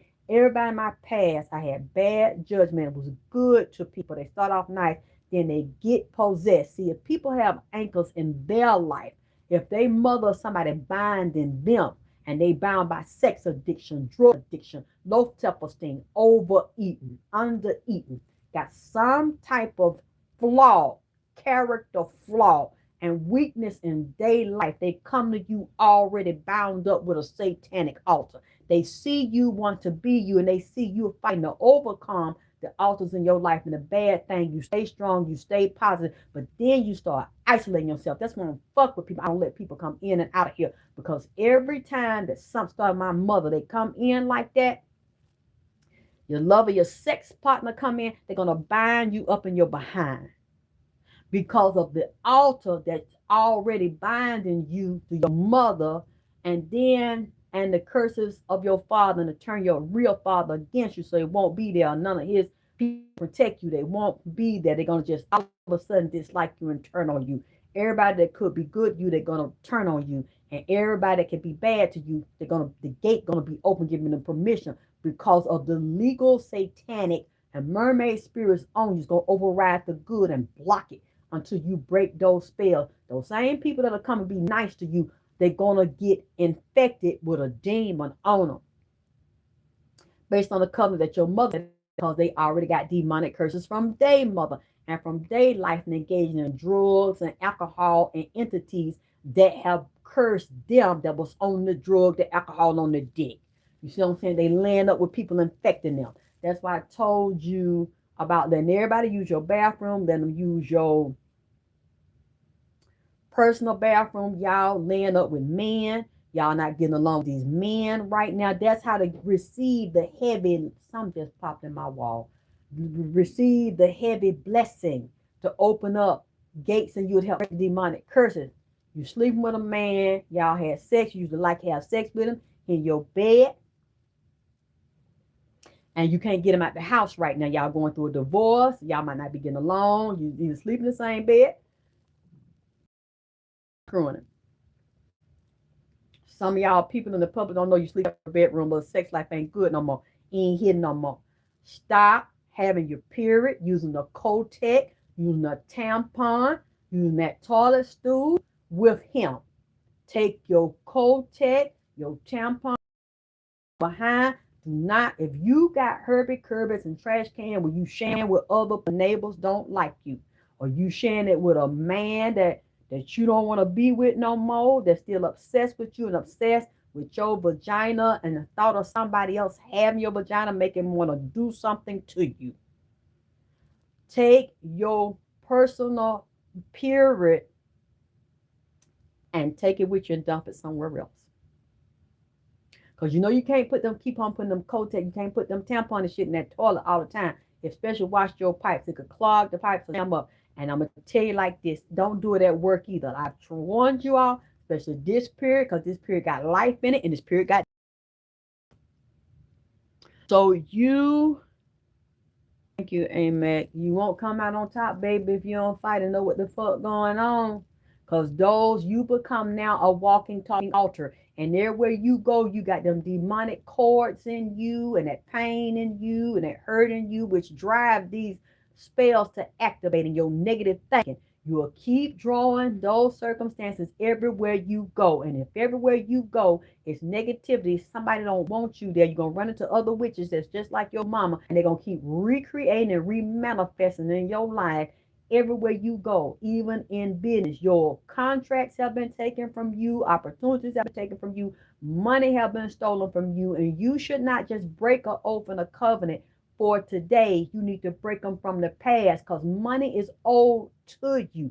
The deficits in your account, y'all done got land taken, insurance money, inheritance from your mama, your dad that done left behind, one of your parents done stole it, the family don't want to give you the land, all that stuff. You need to go back and break covenants on that. So everything from the past, present, and the future. You don't want nothing from the present and the future to owe. They owe you debt, and people don't stole money from you and cheated you from your past. They must pay for that.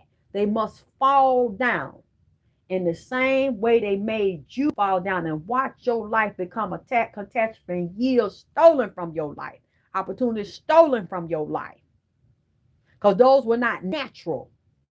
If they kept on happening, you have to die to them contracts. Release your emotions. You can say forgive. When I say forgive, I don't mean ever let them in your house or eat don't take no food from, don't take no jewelry and gift from. I had to find every piece of jewelry and money my mother gave to me and flush that shit down the toilet or throw it in the trash and give it away. Because every time she gave me something shiny and gold or gave me $100 bills, my life fell down. My money fell down.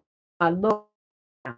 It was to the point that I had the trees and shit outside. When you look outside your house, baby, and you got birds, blue jays and red jays and chipmunks and frogs and squirrels and shit in your yard, that's a blessed, prosperous energy. When you go outside, your plants is dying, your grass is dying, you don't see no squirrel, you don't see no chipmunk, and no birds playing with each other and flying in the yard and sitting on your porch. Somebody done curse you.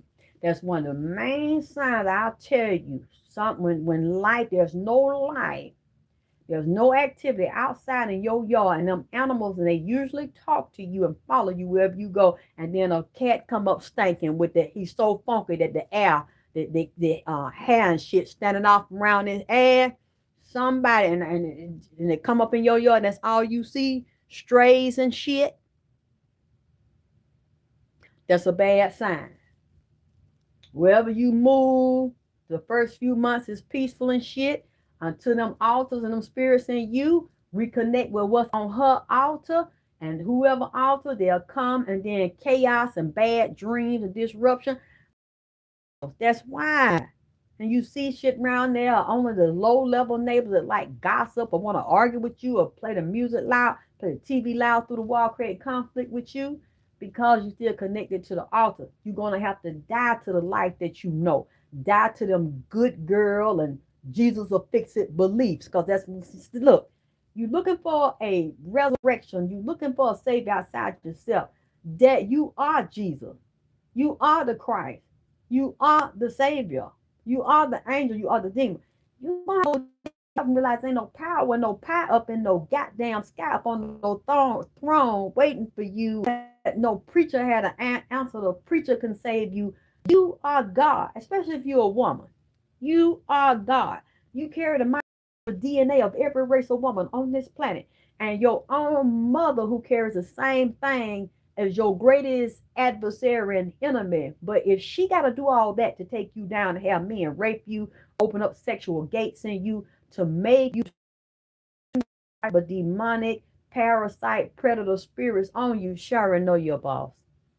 She already knows she's one too, but she can't take you down because she has to do all this fucked up shit to you when you are a baby. It's a dirty thing.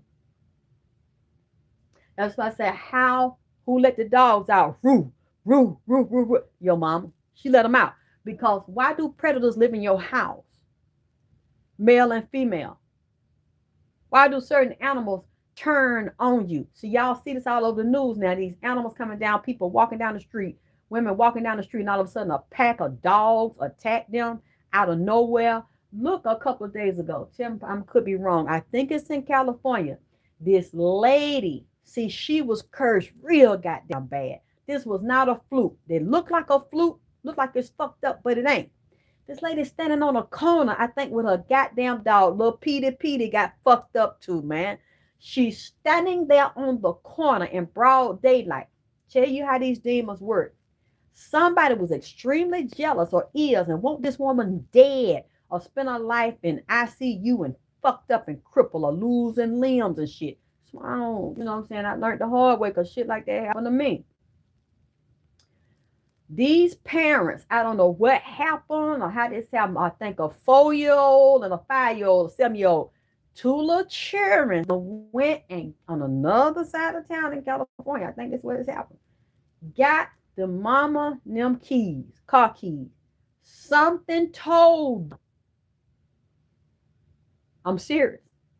Because this is how this happens. Because I remember beings, I could see them and hear them when I was a child talking to me, trying to get me to do shit to myself or somebody else.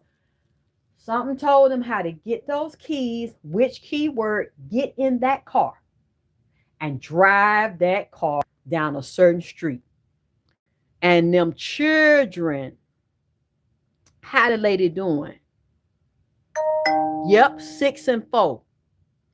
Told them how to turn that car on, put their goddamn seatbelt on and drive, I guess, adjust that seat so to get them close enough to that fucking steering wheel. And watch somebody do it. Them spirits coaching them through that shit. I don't know how they know how to drive, but there are spirits that will get in people to do shit. You're gonna see more car accidents like this, more driving into pedestrians and shooting people and fighting people out of explosion and fires and collapsing of structures in buildings. In the United States, outside the United States, people just losing their mind, worse, and killing in the house. Family members, they live in the house. People close to them, but they love her, they hug them, they fight because they don't want it to be over. But I'm telling you, these spirits connected to their altar, your mama and other people you don't know of are sending them out. Them children drove a certain path and then got to a corner and hit that goddamn lady. Like, lost control. Y'all think it's not. I said she was connected to. We need to know her life.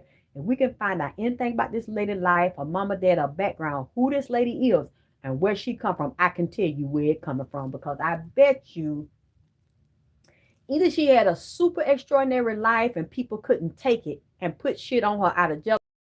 Had a very difficult life. Had a lot of twists and turns and up and down, and she must have got to a certain plateau and somebody couldn't take it where she was in her right mind, a right spirit. She had started to the sunlight shine on her, and somebody said, I can't take this. They've been, like I told y'all earlier, doing them spells either every day or every 28 days on a Michael, a ritual. They get women's on the moon. They deal with men on the moon too, but the male sun. Woman is the moon. They doing this over and over. Somebody had so much anger, so much rage, so much jealousy. The children are innocent. They don't know this lady. I don't know what kind of attachment they could have, but they could just have the attachment of the entities from the altars to attach. Ran. Y'all know how the lady doing. That one was highly educated, going to Cal State. Hey, well, okay, do you know anything else about it? So she was working on the degree. Did she already have a degree? Somebody that know her didn't want that lady to succeed and achieve because she's a boss. And it must have been something, a light bringer. She could have been a light bearer coming here to educate children for the new generation of ushering the new era, and the darkness want to override it. You see what I'm saying? They don't want this lady. See, boss lady, I'm talking about the light bringers that brought her here to guide her path to do what she doing. And she probably had a lot of obstacles. Just see what y'all can find out about her life and tell me. And she overcoming, moving into the light. But see, there was a legal agreement with the satanic forces that overrode, hit this bitch. Really killed this bitch. Now you know the way she was hit with that car. I'm surprised she survived. Y'all, is she in the hospital? Is she still surviving? And what about the dog? There's a lot of person. She doing better. Oh, okay. She didn't. Don't be tired, baby. Give out, but don't give up. Take a break. Retreat. No, now your enemy is what you got to fight. Go back because it's always in your childhood somewhere. And how you gonna overcome that shit? Oh, she in critical condition but slowly improving. Okay, so nothing was broken. Hey, in Madeira, 4696. And look at the dog. Let me tell you something about the dog.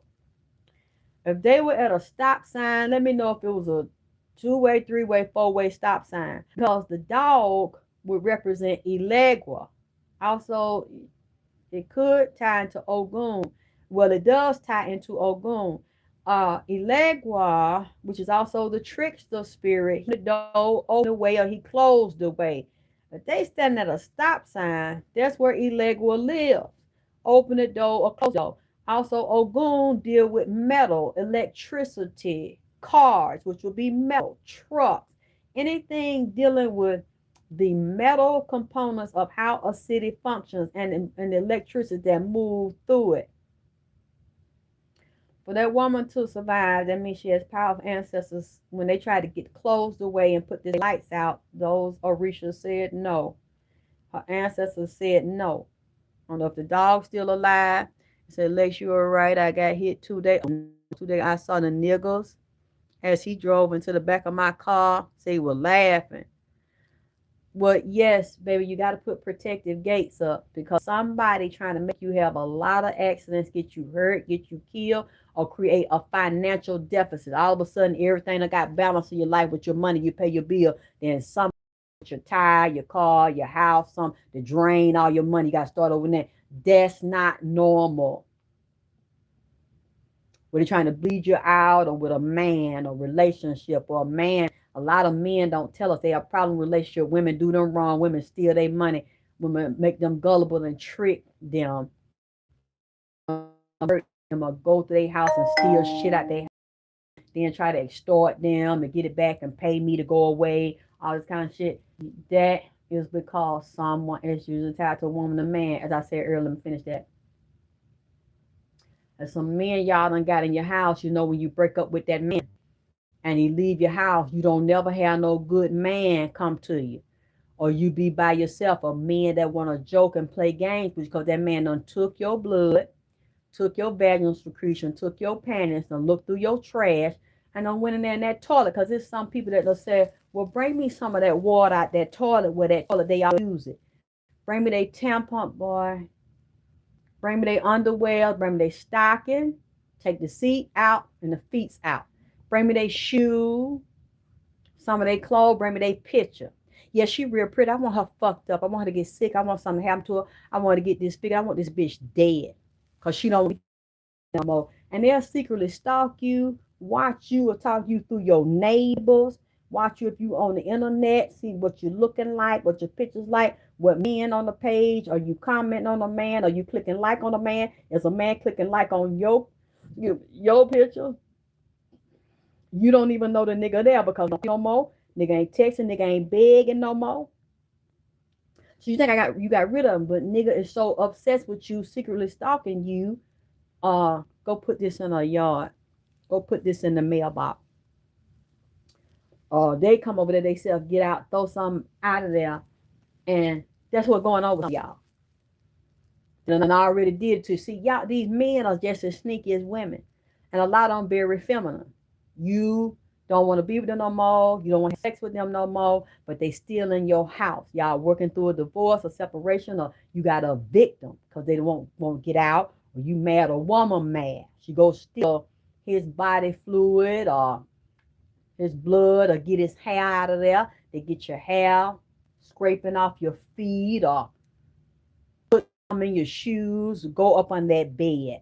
I would say if I was you, I wouldn't have my mattress steam clean and flip the mattress because people got stuff under the bed in between the mattress to bind the man, bind the woman. So they get sick or they lose their job or they start having problems with their job or they don't have their stamina. It's hard for them to work or they're real stressed out. They got spirits on people. If you notice somebody on a certain drug or even a psychiatric drug got anxiety and depression, the person start acting erratic, you better get them the fuck out your house because that spirit on them finna tell them to kill your ass or to spy on you or put secret cameras in there or to set you up to extort you. They're gonna do this on a multi-level, all-out destruction campaign. Gonna talk about you to your boss, talk about you to co-workers, send private messages with a dummy account, as well as watch you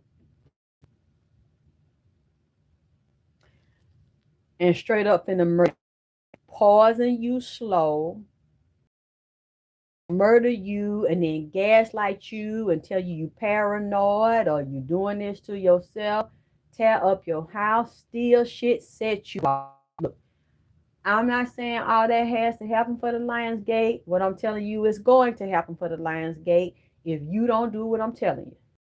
And if you don't start to transmute that energy and working on, you could speak these strongholds down as well as get these people out your house. Get this shit out your house. Start consecrating your yard. Stop walking by yourself. Stop going. Change your path. Even the way you drive to work. Learn another. Some of these people don't put shit in your car because you've been going with them, you've been sleeping with them, trying to bind you up in your car or make you have accident or get killed and freak accidents on the road or get robbed or set up so you cannot progress in your life. You've been away from this man 3 years, 5 years, 10 years, and you lonely, you want another mate, you still ain't had one. It's because they crossed up your clothes, crossed your path when they told somebody here's a picture, here's an underwear. Here's a tampon right here. Here's they're telling them to bring up certain things out of there. Here's a hat. I want this to happen to this person. And I'm willing to come pay you every month. Now give me a reading on the progress. Is they happy? Did they meet someone? Is they screwing somebody yet? I know it's not a if, it's a when. If I don't step in, I know a lot of people like this bitch and be watching this bitch and drawn to the bitch. So I want something to happen so don't nobody look at this bitch no more. Nobody drawn to the bitch no more. When you block, if you have those situations in your life, somebody doing it, as well as your mama or some other jealous woman, baby, fuck taking mace because if some wild ass Rottweilers and German Shepherds or other dogs run up on you and they get on you, 3 and 4 dogs and 5 dogs, what the fuck is some mace gonna do?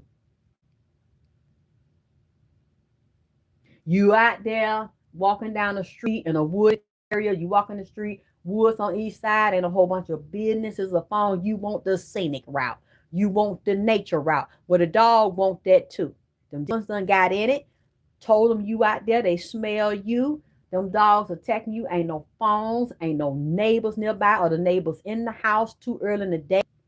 Way up in the day, 5, 6 in the morning, people getting ready to go work. You attacked outside or late at night, or even if it is an early active part of the day, you in a rural area, a scenic area where it's just trees around. You don't see no businesses there. You're on an open street, and these dogs, wild dogs in a pack, see you and you're by yourself. You can't get to your phone or the phone ain't on. I'm just gonna walk and meditate. Huh?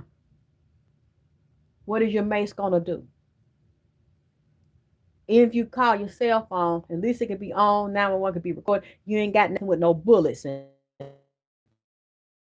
no knife in it. No long butcher knife to gut that ass.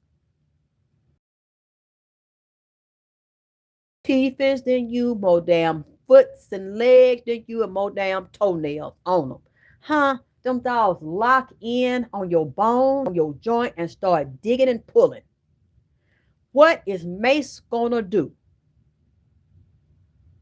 And then they possessed on top of that, and they got bloodlust on them because those demons want blood. And they got to get it out of you and get into an animal. Please tell me what you're gonna do. But you do what you want. All that mace shit and damn cayenne pepper shit and all that. Let's say if it's one dog, you get in his eyes. But if he's in a pack, what are you gonna do? And if this dog is so strong and the jaws are so far, this motherfucker clamp down, his head back and forth, you're gonna lose something. Or you're gonna take so much tissue out of you. You're gonna bleed out, or you might end up losing that joint or that limb. You see what I'm saying? See, that's almost happened. When I tell you about the neighbors told that dog to do to me, she's a dirty, retarded, cock-eyed bitch. Watch that in her face grinning. I said, don't worry, baby, because with your clown face ass, you run a McDonald's upside down. Open your mouth. First start looking at me. I said, open your mouth. Oh, shut up. Shut up. Shut up. I seen that bitch smile turn upside down, goddamn it, to a frown. What you frowning for, bitch? What you hollering for? Cause you trying to make me holler. I heard Sean said, what his name, Tone Low. I get paid to make you holler, do the wild thing. He been do the wild thing in his mouth and his teeth. Yeah, that's what he did. Why you crying? But you were smiling. You had your Ronald McDonald clown smile on. Why did I just turn that smile upside down? Because the dog started hollering when I kicked him in his teeth and in their mouth. And he couldn't, because I kicked him sideways like the rock. Put my foot in your ass, Candace. Put in your candy ass. Put my foot in your candy ass sideways. What is you hollering? See, you know how that is. Just like you take a pencil or a stick. Slide that stick in your mouth. It going in your mouth sideways, right? You can't, you bite down or they clamp your mouth down, you can't close your mouth. You can't get the stick out. Well, that's what I'm trying to tell you. Instead of putting my foot, my toes of my foot straight in his mouth, I turned it sideways and jammed down and stepped down like I'm walking down some step. So you have to sometimes step down in somebody's mouth. You know that dog couldn't open his mouth and couldn't get my foot out of his mouth because I put the Nike shock. And you know how that heel little shop, that Nike shock, turned to the side and jammed it in and then stepped down. So you know that fuck with his neck, that fuck with his backbone down in his ass. Because you know his head connected to his bone, neck bone connected to the backbone. So you know I jammed some of his discs up. I fucked the discs up in his back. God damn it. When I fucked him up in his back and then stepped down, When it hurting you is tender, your gums and your teeth is tender, I'm going to knock them out. Because if I pull it out and I ask you to open your mouth again, I'm going to keep jamming real hard until I knock them loosening. Knock them motherfuckers out. Sometimes you have to do some niggas and some bitches. If you can get your foot up high enough or get them down, put your foot in their mouth sideways, goddammit. That'll turn that smile upside down. All that talking shit, they ain't gonna be able to talk no more if you put it sideways like you put a pencil in their mouth. God damn it. Now, turn it, turn it. What you take? Tisha needs some smile upside down. Turn it down. Yeah, bitch in your face talking shit. She might be bigger than you and stronger than you. I wouldn't even really argue back and forth. Not too close. Argue the bitch from a distance. Don't let her get up on your argue. Just be thinking in your face, you fucking clown. You clown face, Ronald McDonald looking bitch. Do you want your smile turned upside down? Cause bitch, you keep fucking with me. I'm gonna turn your smile into a frown. And I'm finna stick it up in your ass sideways and turn it upside down. Okay, I'm gonna stop joking, man. Look. You have the power. Please don't take this. What I'm saying is if you powerless, it's doom and gloom. No, I'm telling you, you better turn around now. And the main thing to do is anybody you identify as a troublemaker and a shit starter, you better stop arguing. Take a peaceful stance. Pull your energy back. Pull your power back to control your life. Speaking of that, did y'all news? And I said, I'm looking for the Brinks truck. What'd you say? Upside down and round and round. That's another thing a lady told me she do to bitches. So they get to talk to her and arguing. She said, I just need to get them by themselves in a room. Said the lady kept talking to her and talking shit. I think they were strippers. So the lady won't start a problem when it was a room. She got the lady in the room, turned the lights off, started spinning the lady around real fast, beating her ass and throw that ass in a circle. Yep, throw that ass in a circle. I said she got her by the hand or by the shoulder, the lady around real fast with the lights off, discombobulating the lady in her face, mouth, and ass. Just discombobulating the lady, just twinning around real fast, snatching her clothes off, beating her real fast. Boy, that's right there. So I couldn't get to a pocketbook. Goddamn it, she couldn't get a footing.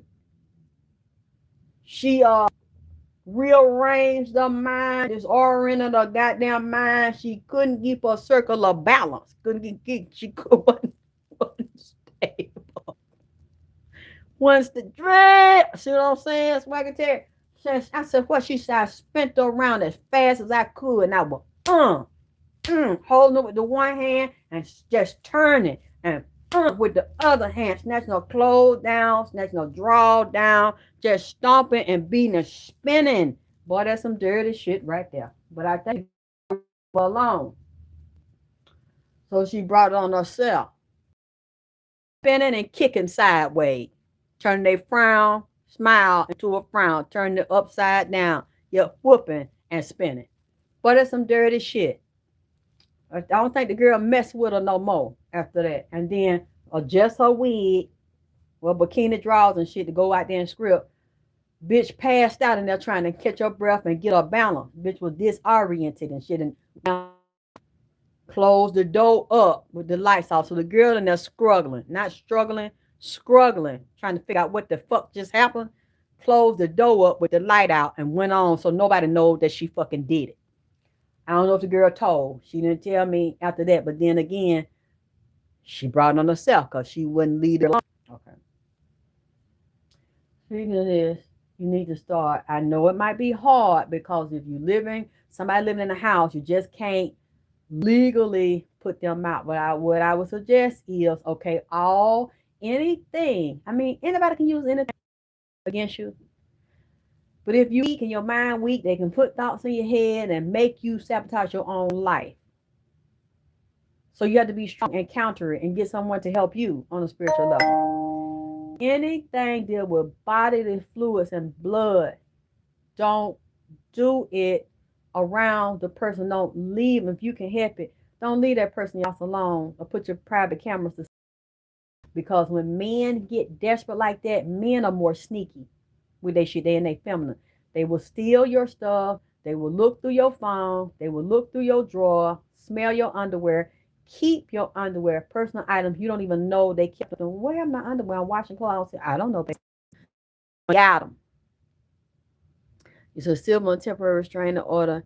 Yes, could get them out faster, but if they already been there and they already know you don't want them and you want to get out, they don't already had time to get their stuff when you're not thinking of what I just told you. Pregnant before, uh, fluids and stuff they've been living with you is in the house. You're free with this person. You trust this person. The man is trusting and free. He eating her food. She eating his food. Men put shit in women's food too.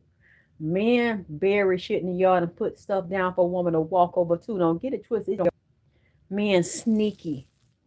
When you have to remember, I do readings on men too. That's how I know. Excuse me. I say, you want to do what? I don't want her to leave. And now she done left you with this other man.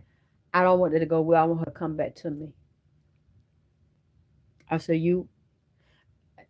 this is, you want to do? Yes. Because I can't sleep without her. I can't eat without her. I can't find. I used to hear men telling my mother stuff like that. And if she don't, I think I'm a killer. And I have thought about going to a shotgun and blowing her brains out and the young nigga brains out because she left me for a younger man. But he been fucking around giving her STDs and traveling on the road. I heard this shit to her. They both got to take medicine and shit. She go test it, get gonorrhea and shit. And she found out she got it from him. And he didn't even tell her he fucking big but don't want her to go nowhere. That's his China doll. And got tired finally and was free and she was looking good and doing good. Oh my God. This was maybe 20 years ago. I saw her again because I knew her when I was a little girl. I used to spend the night over their house. He was in the store. He recognized me. They knew my change and I was doing my shows on YouTube and on television. I wanted to see her. I hadn't seen her because she was nice to me. And when my mother told her to she put me out. She told her church members, this lady was her church member. She like a black Chinese doll. And she said, we're not going to do that. That's wrong. I know, baby, I'm not putting her out. And they left my mother's church. Do your own daughter like that. And she told them they was cursed because they wouldn't put me on the street like all the other church. I mean, just dirty shit. I'm only like a fucking young girl. I'm 19. And I ain't did nothing to deserve this. And she said God did it. But knowing it was her, yeah, her God that she called, a sick ass bitch. So I wanted to, see her and say hello because I didn't have very many people be kind. And when I went to the car, they broke up, they got back together. She got back with him. And I think she'd been with him since she was a young girl. Oh, y'all, she looked it so bad. He looked it better than her. He was not a handsome man, nor was he fine, but he looked more healthy than her, and he was happy and at peace. Now she's in a position she couldn't work. He had to take care of her, and her fingernails was long, but her fingernails was hooked over and brown, real dingy and dirty brown. And I saw the pain and the sadness in her eyes, like she didn't want to be with him. She was a prisoner. She couldn't walk good, had a problem with her leg, all these different surgeries on her leg. She hopped a little bit when I was little. I think the hospital did her surgery wrong, but then more bone died and it got worse and worse. So they took more bone out. She was disabled, had one normal long leg and one real short like a midge. I mean, just when she walked, she stand up on one leg even, but then when the other leg go way down low on the other goddamn shit was fucked up. And he okay with her walking around. Cause she ain't going nowhere. I know a lot of young niggas or men period ain't gonna want to fuck with her disability unless they love her. Cause there's people that deal with disabled women. She was so pretty. And then I seen her, yeah, it looked like the same person, but you could see the energy in her face. She looked it dead, decrepit, had a lot of mental, emotional problems because she was always in pain with her leg. And then it got even worse. I'm sure now they have more technology to fix it and extend it, but they might have known about that back then. But let me tell you something else. I just remembered that came to me. Okay, yes, she was there with me when I was in labor, and she made sure nobody hurt me, although they did, and just, cut me wrong. But she didn't, I don't see that she did it. I don't believe she meant no harm. I didn't know what she did at the hospital. And I asked her about it. And even though she was a Christian and go to the church, to her, it was just business. She was a part of a surgical team or a surgical assistant The doctors performed abortions at the hospital, and she said their job was to take the tissue, depending on the development of the fetus, make sure, okay, this piece is a head, this piece is a hand with some fingers on it, okay, this piece the stomach, and this piece the leg. They had to separate them on this tray and count the parts so the woman, wouldn't have to. I think that's part of the D&C or something. When they take the parts out, induce the labor or suction it down through an abortion, and so the woman wouldn't die or get infected because any limb, Lord have mercy. So no limbs was left in the woman's uterus. Okay, remember in hospitals there are also witches box, and people get jealous of women or jealous of children and decide to curse them or take the child and say the child dead when really they done stolen and adopted it out, or do satanic rituals and curses, create an anchor in the child and will follow the child satanically and spiritually and follow the mother, and bad things will happen to the child throughout life, or the child will be like a demon, debt, and bring hardship and drain money and create problems and embarrassments to the mother and to the family, because the nurse or the doctor, whoever dealt with the birth, done soul swap the child, take the goodness out of the child and even put it in another child or put it upon themselves or their bank account. You know what? Lord have mercy. I've been in here too long. I got to get out of here. I've been here 2 hours. Just looked at, yes, and he was happy. He was just smiling in the truck, and she turned her head away from me. She wouldn't look at me, and I'm like, why is this lady doing this to me? I was so happy to see you. I was smiling. I'm so happy to see you. And she stopped talking, turned her head away from me, looking out the window, looking at the sky and shit. And I don't want to talk to her anymore. I'm like, you don't want to talk to me? I don't talk. I want to thank her for the little bit of kindness she was able to show me. And she just shut down. And now I don't think it was all about me. She probably embarrassed, didn't want me to see what I saw. She knew I was a seer. She didn't want me to see her. I never saw her again. I knew that was a church member. My mother's church fell, and all her church members left with dirty shit to them. Their marriages was breaking up. She talking to the husband, telling them one thing. She talked to the wife, telling them another. She didn't want to see happiness in nobody's relationship but her own. And she started visiting these church members. They had other preachers now, other churches. I don't know if she's trying to get them to come back or see what they doing on house eating with these people. And I'm like, why? And my grandmother needs to say, why are you messing with these church members? They don't mess with you no more. They don't deal with you. Your church is closed.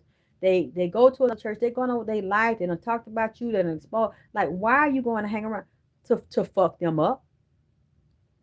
To put shit in their house and wish shit on them, and they told their pastor, their church, to fuck the pastor up, to go to the church to cross them, because her ego could not take that, because she would brag that she had these people palm her hand and do whatever she said.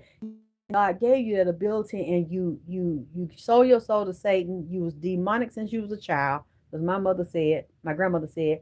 So you never meant them no good motherfucking way. You can't take it. All that influence could have been a super mega preacher, a star in the religious circles, but a lot of people were just like her, and she controlled. I had them tell her what to do.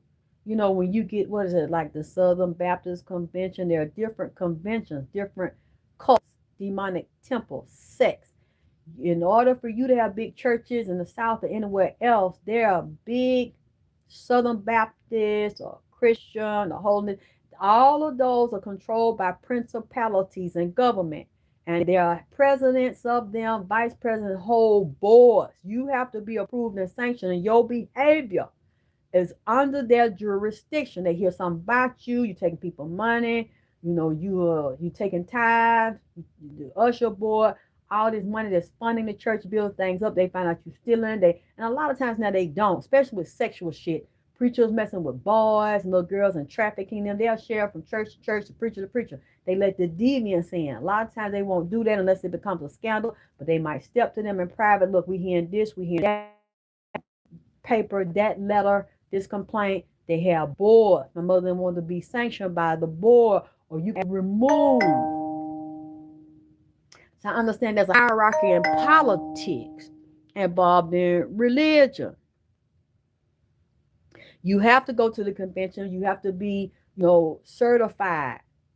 You have to be vetted if you want to raise in power, or you're gonna be by yourself, outlaw, outcast. They're not gonna acknowledge you. You're not gonna get the big conventions. You're not gonna get the tours. You're not gonna be initiated into the cult family. Be an edict out on you, to bar you, to have monitoring spirits around you, and you don't know that deal with law enforcement, schools, other financial institutions. Don't open up the door. Don't make nothing go her way, goddamn, because she don't want to play ball. You see what I'm saying? We want her in here because of the power, but at the same time, this motherfucker want to submit.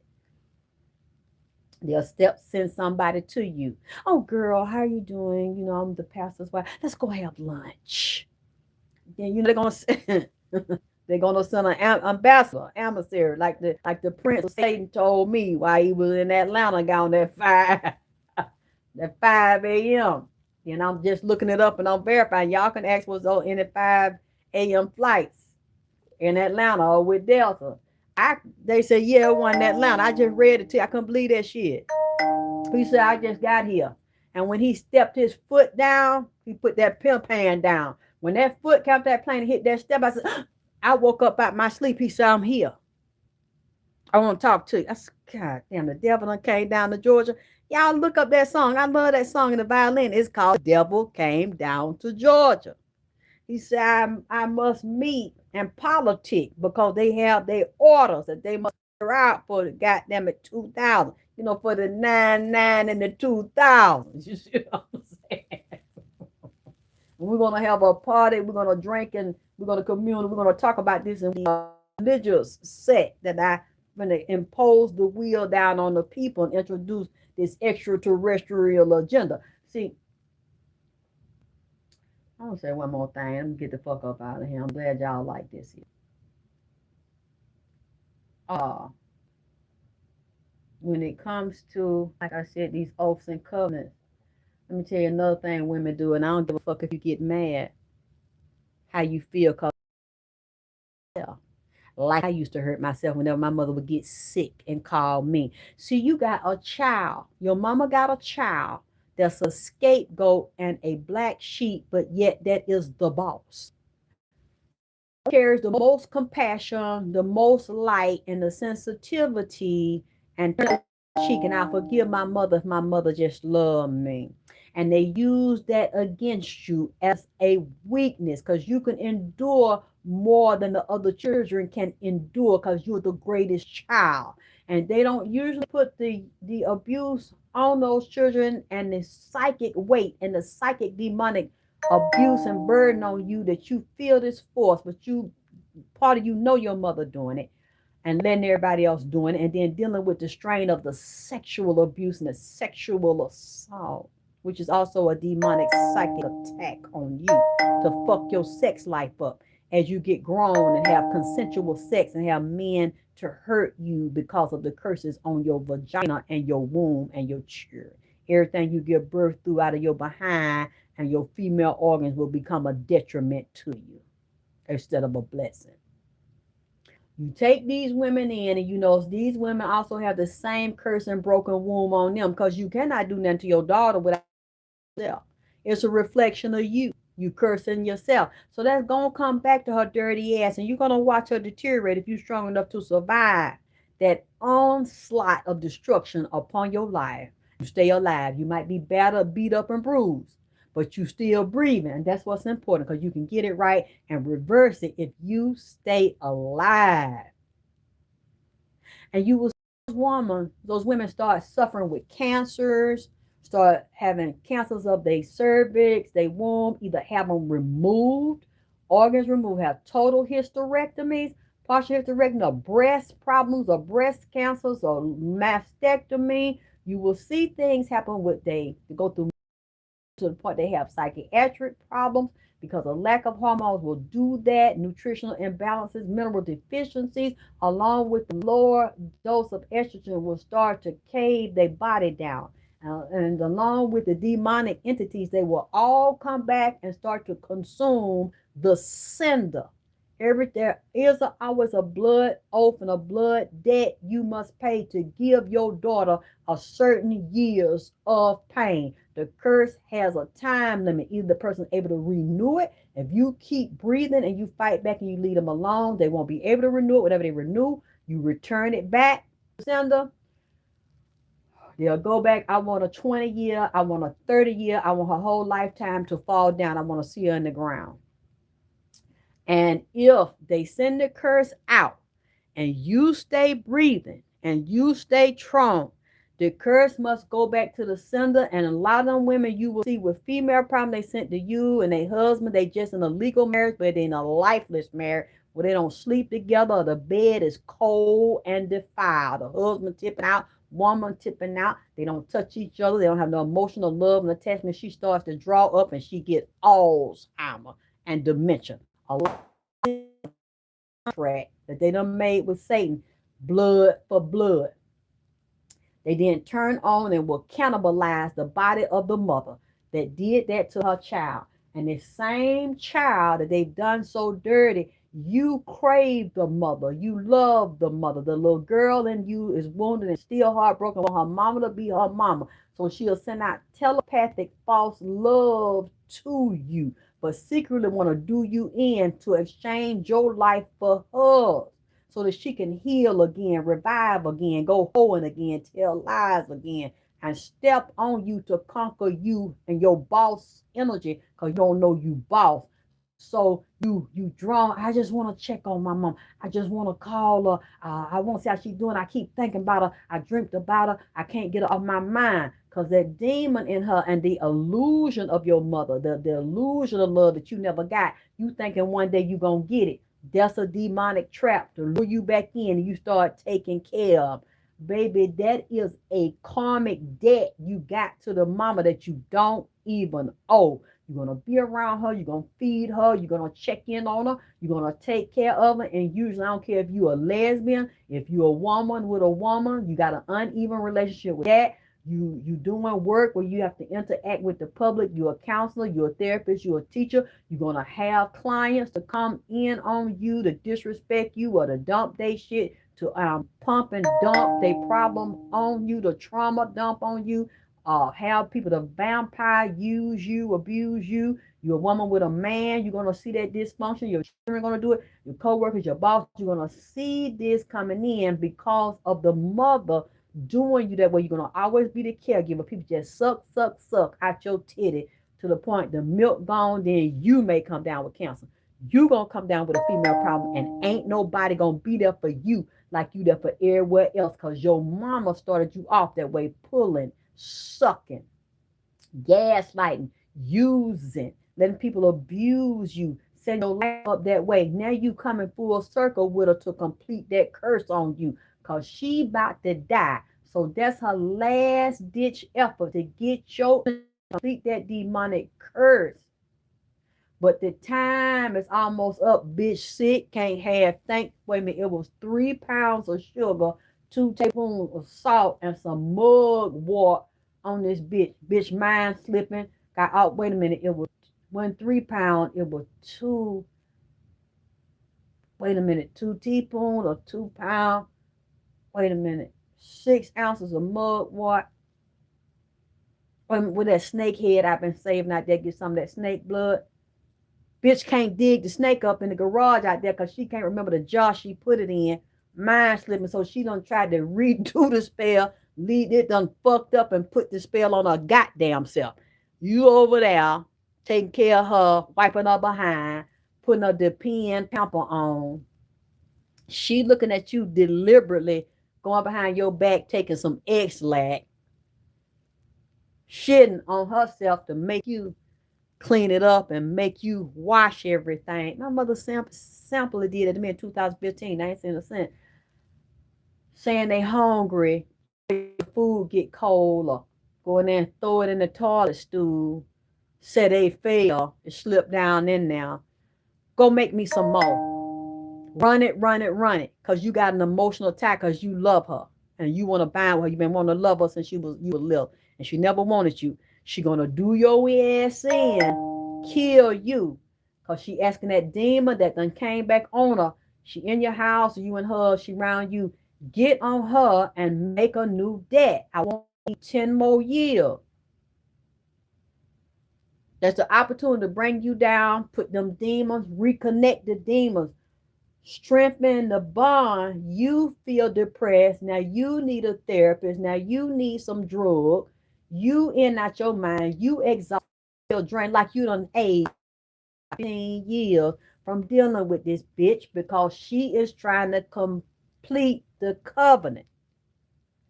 And you feel guilty. And I've even talked to you, talk some laxative. Oh, fuck that chocolate X-lax.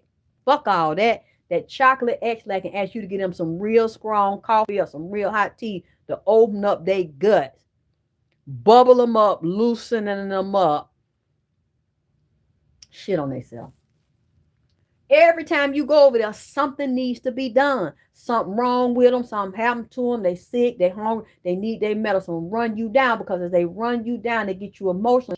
What you don't know is you are releasing entities that come around you to protect you. So as you are releasing, they getting out of your body or trying to shield you and put light around you, protect you. She's sending demons in to fill the broken spaces of your heart where you're trying to bond when you want to be with her. So you then take on her infirmities, her condition, and then she asking these demons, set her up, bring her down so that you can give me another 10 years. I'm trying to renew the oath. That's why a lot of y'all end up getting sick, have accident, problems in your relationship, problem with your money, animals acting funny, animal turning on you, people treating you dirty with your work, or that you see something dysfunctional and they take their rage out on you, want to start an argument, want to cuss you, want to hurt your feelings, call you names and shit, accidents. You always attracting negative to high negative because your mother's trying to set up a situation just like that car jumped with them two little children. Some told them and then jumped and hit that damn lady. See, then these women end up wasting away anyway and dying. And usually when they die, the woman has been trauma dumped on and abused and drained so bad they end up having a nervous breakdown or having extreme mental emotional problems and confusion and don't understand why this happened, what happened, why their mama never loved them, why it never a bond. She act like she loved you because you the scapegoat and she know you want her love. You want her to apologize and embrace you and do the right thing. See, you on that right thing shit.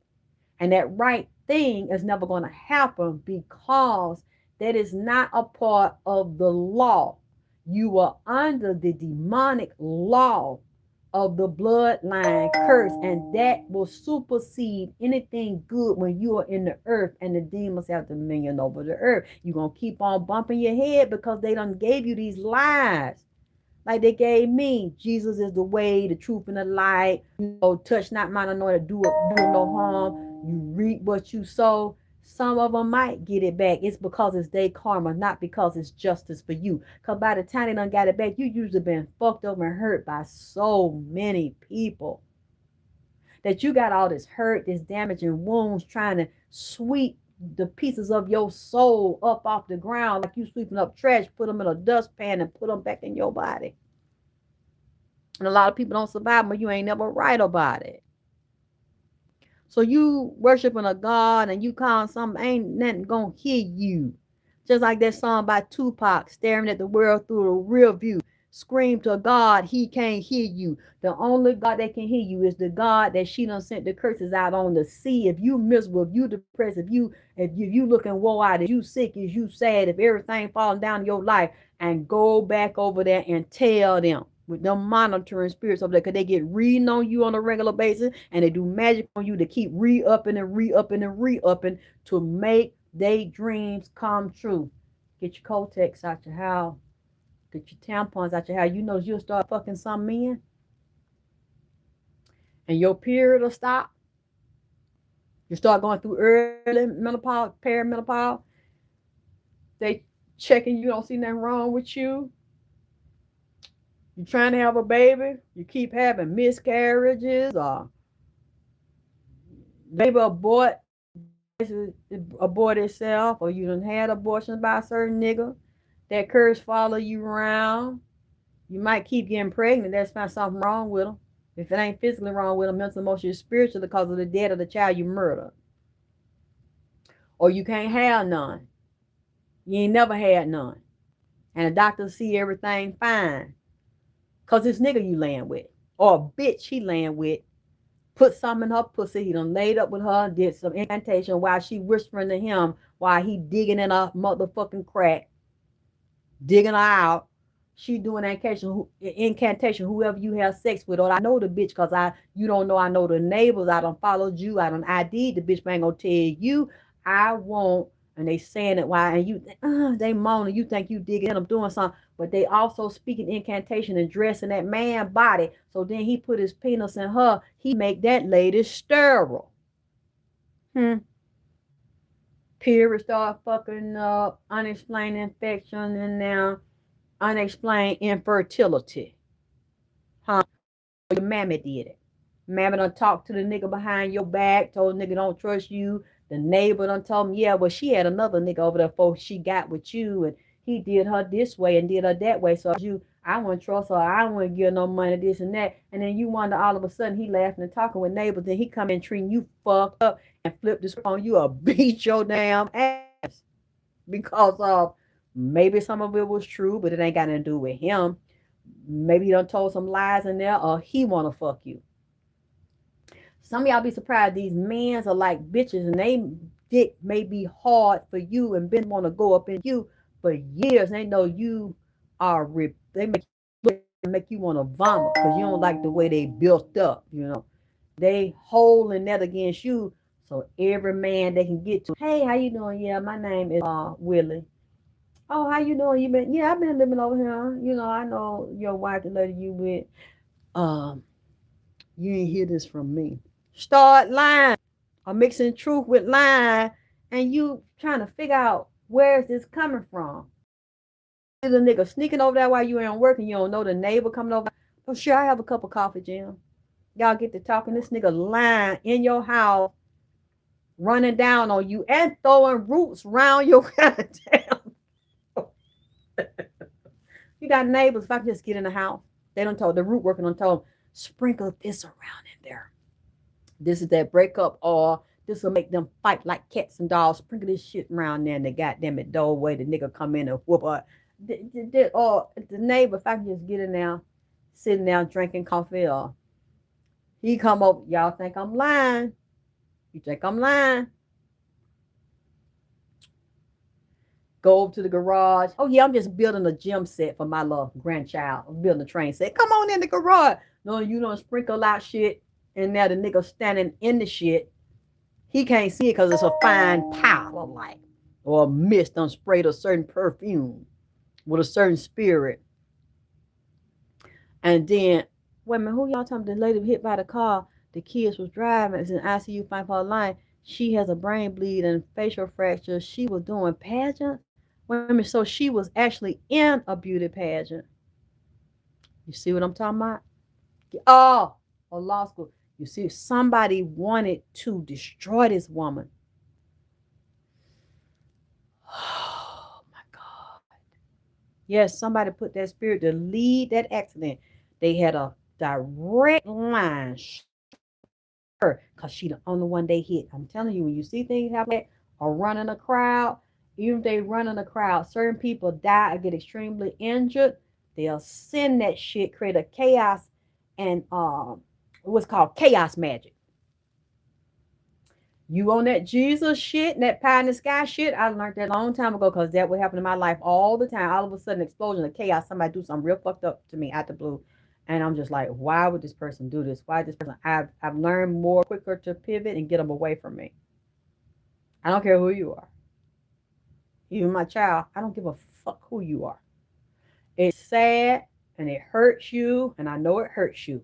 But you're going to have to get to your point. If your own children, your own daughter will put her hands on you, your own son will put their hands on you, it's painful because you attached to that child and you want to love that child the way you will never love. And they used that one and infected them with drugs, alcohol, all kinds of demons and familiar spirits on them. and they don't put a hit out on you in the underworld, take this person's life by any means necessary, and now it gets to your own child that would not be here if they hadn't came out your ass. Mm-mm. Even though it hurt you, you're gonna have to develop either a me or him attitude. It's either me or her attitude. I don't care if the me or her is your bitch, your nigga, your husband, your wife, your sister, your brother, your mama, your daddy, your child. If you don't do that, you're gonna die. Or you're going to end up in a situation where it's an injury to you, where it could lead to your death or serious injury or disability. When they send that chaos, they use a whole bunch of rage and jealousy and anger, sending in a ball to your world. If it hits your world, if you don't have protection, you waiting on Jesus outside to yourself to protect you, don't realize that you are your savior, you are your resurrector, is going to hit and fuck your life up, destroy your life. Wherever it hit, create chaos and conflict, and then somebody will tell you, like somebody told me the other day, they went to the candle shop and said that their life is fucked up, and they knew somebody did it because it was out of the blue. This was a man, and he got his black protection or his black and red reversible, and the person attacked him that run the candle shop and told him, you don't send things back because that means you doing magic on that person. You get you a white candle. I said, and what is that going to do? Please tell me, what is a white candle going to do when somebody has unleashed holy hell upon your life, died like couldn't eat, were hungry and shit, had white crust around their mouth. You know somebody be ashy to the point like they got donut powder around their feet and powder and spit in the crack of their goddamn mouth because they can't halfway eat or even get them a piece of hard toast. You know how the motel give you a continental breakfast, that hard cold toast, you got that imitation butter spread on it, butter won't even melt on the goddamn bread. That's all that man had. And if that man get that shit up off him, that whole spirit up off of him, and get that crust and ash out around his feet and around his mouth, that man is wrong to do that goddamn shit. That man supposed to just and take that shit. So he said, I'm supposed to let this happen to me? Yeah, because it's wrong. If you send it back, you fighting. Okay. You know what? Y'all take y'all homeless trade breakfast having ass the fuck away from me. I used to be like that. And I went, well, God gonna fix it.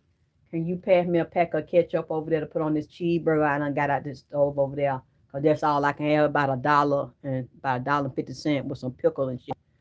Yeah, the kind, you get that toast and you get you a breakfast plate at the hotel and shit, and it's cold, so you put that artificial, I believe it's not butter on now, with that motor oil and shit, and it won't even melt on the bread. And you supposed to sit there and eat that, and then he got crumb and crust gathered up in his old spits out of his mouth, and can't even get him no bus ticket, and told that man that man is righteous up there and take that ass whooping and don't take that energy off and return the sender. If you're not attacking somebody, if you return to them what they gave to you, this is yours.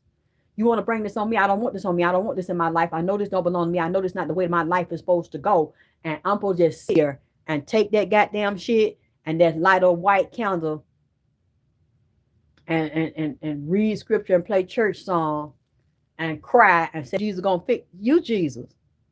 You the resurrector. You at that point, you gonna go to your preacher and they gonna tell you, hold on, God ain't gonna fix a shit. Oh, they don't initiate this and let this loose. Let the kraken loose. Let Leviathan open on your ass and stretch your ass home on without no open your ass without no being gay on it and preparation H on it. And just keep digging down and it just get worse and worse and worse. And you supposed to sit there and sing Kumbaya or do some Hanukkah candles, goddammit. I mean, it's not. Wake up. You better send it back. And no negative talking, no negative thinking. Don't even repeat it because you amplify it. Don't spirit hear it. And deal with people that speak negative on you. Away from them. And that's what I said with your mama. Someone can't let you can't let your mama go. Then you start having problems. You go home with your man. You taking up spirits off her that you done treated her at Alzheimer and her dementia and up there in the old folk home or at her house at other relative house, they dumping everything on you because you the one that take all the burdens on. You the scapegoat. You don't know you the boss. But they know you are because all the troubles of the world, they have opened up Pandora's box because people have Pandora box pussy. When I put that Pandora box in, I'm talking about a woman vagina. I'm talking about her womb and the ills of her womb and the evilness of her womb. She done unleashed them through screwing your husband, or your husband done left her. She mad about it. She with you, or the girlfriend he with he want to leave done screwed, and or your mama. They done unleashed the ills of the world through her womb, and it's a demonic, satanic bloodline covenant that's been taken, and she picks what daughter she's going to unleash it on and then call you back to her when she done got sick so she can damn pass the rest of them bloodline curses as you watch her die and the spirit leave her body and you leave out of there depressed because she done died. You at her funeral, she has now got in your body and made you a walking, talking altar. You're going to go down. You know what? I'm not sure, but I see this happening. Wait a minute. Let me get this phone because I get to talking. A lot of time the phone go down. I don't want to. Ooh, I'm candles on. I don't want this to go off and it's hot. So I'm just whenever I see that phone kind of dimming, because I guess it's some mamas or some women don't like that I don't think this and like me pick up on this here. Fuck you. Fuck all of it. I know you're doing it to me, bitch. So, you let me know if you like this and you donate. I know you definitely like it. I love you.